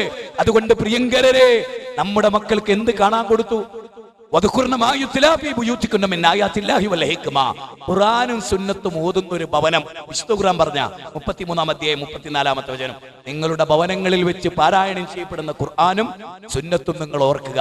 പക്ഷേ നമ്മുടെ വീടുകളിൽ ചാനലുകൾ അരങ്ങു തകർക്കുന്നു. നമ്മുടെ വീട്ടിൽ സഅദ് നബി വക്കാസ് ഇല്ല, നമ്മുടെ വീട്ടിൽ മുഹമ്മദ് നബി ഇല്ല, നമ്മുടെ വീട്ടിൽ മമ്മൂട്ടിയും മോഹൻലാലും കാവ്യാമാധവനും അരങ്ങു തകർക്കുന്ന ലോകത്ത് മനുഷ്യരിൽ നന്മ പ്രതീക്ഷിച്ചിട്ട് കാര്യമില്ല. അതുകൊണ്ട് ഒറ്റ കാര്യമേ എനിക്ക് പറയാനുള്ളൂ, ചാനൽ കട്ട് ചെയ്യൂ, ഇന്റർനെറ്റ് കണക്ഷൻ കട്ട് ചെയ്യൂ, അല്ലെങ്കിൽ അതിനെ ഇസ്ലാമികമായി ഉപയോഗിക്കാൻ പഠിക്കൂ. അല്ലെങ്കിൽ നമ്മുടെ മക്കൾ നശിച്ചുകൊണ്ടേയിരിക്കും, അവർ മദ്യപിച്ചുകൊണ്ടേയിരിക്കും, അവർ വ്യഭിചരിച്ചുകൊണ്ടേയിരിക്കും, അവർ തകർന്നുകൊണ്ടേയിരിക്കും. അവരെ ഓർത്ത് വിലപിച്ചിട്ട് ആൽബർട്ട് ഐൻസ്റ്റീന്റെ ദുരന്തം ഒരിക്കലും ഉണ്ടാകരുത്. കർമ്മനിരതമായ യൗവനം മരിക്കുമ്പോൾ നെറ്റിത്തടം മുഴുവനും അബൂദർ മഹാനായ ഖബ്ബാബ് മരിക്കാൻ കിടന്ന് ചോദിച്ചില്ലേ, ധന്യമായിരുന്നില്ലേ ഖബ്ബാബ് യുവത്വം? ബിലാലെ ധന്യമായിരുന്നില്ലേ യുവത്വം? അലി ധന്യമായിരുന്നില്ലേ യുവത്വം? അങ്ങനെ ധന്യമായി തീരുന്ന, കർമ്മനിരതമായി തീരുന്ന രാവിലെ മുതൽ വൈകുന്നേരം വരെ പടച്ചവനെ, ഒരു വർഷം എന്നോട് വിട പറഞ്ഞു. 2010 എന്തൊക്കെ നന്മ എനിക്ക് ചെയ്യാൻ കഴിഞ്ഞു, എത്ര മത്സരിക്കാൻ കഴിഞ്ഞു. ഒരു പുതിയ വർഷത്തിന്റെ പുലരിയിൽ, ഒരു 2-ാം തീയതിയിൽ, ഒരു നന്മയിൽ, ഒരു ഓഡിറ്റോറിയത്തിൽ ഒരുമിച്ച് കൂടാൻ ഞാൻ ഇന്നലെ മുസ്ലിങ്ങൾക്ക് മാത്രമായി കണ്ണൂരിൽ ഒരു പ്രഭാഷണം നടത്തിയപ്പോൾ എനിക്കുണ്ടായ നിർവൃതി, പടച്ചവനെ, ഒരു പുതിയ വർഷത്തിന്റെ, ഒരു ഇംഗ്ലീഷ് വർഷത്തിന്റെ തുടക്കം നിന്റെ തൗഹീദ് പറയാൻ 100-ലധികം മുസ്ലിങ്ങൾ ഒരു സദസ്സിൽ, അവർ സദസ്സിൽ വന്നിരിക്കുന്ന ഒരു സദസ്സിൽ അവസരം തന്ന റബ്ബേ, കർമ്മനിരതമായ യൗവനത്തിനു വേണ്ടി അവസരം തന്ന റബ്ബേ, നിനക്ക് സ്തുതി. 2-ാമത്തെ ദിവസവും അതെ, ഇനി നമ്മൾ 9 വരെ നമ്മൾ കർമ്മനിരതമാണ്. ശേഷം സമ്മേളനത്തിൽ ആവേശം ഉൾക്കൊണ്ട് കേരളത്തിന്റെ ശിർക്കിന്റെ കോട്ടക്കൊത്തളങ്ങളിൽ തൗഹീദിന്റെ പടപ്പാട്ട് പാടാൻ നമ്മൾ കടന്നു ചെല്ലുകയാണ്. സഹോദരങ്ങളെ, മടവൂരികളിൽപ്പെട്ട ഒരു സംഭവം, ഈ അരീക്കോട് അഹമ്മദ് അനസ് മൗലവി പ്രസംഗിച്ചപ്പോ അവിടുത്തെ മടവൂരികൾ മെനയാന്ന് വന്നിട്ട് പറയാൻ, അഹമ്മദ് അനസ് മൗലവി എന്ന പ്രഭാഷകനെ ഞങ്ങൾ ഇപ്പോഴാണ് കേൾക്കുന്നത്, ഞങ്ങൾക്ക് ഒരുപാട് തെറ്റിദ്ധാരണകൾ ഉണ്ടായിരുന്നു.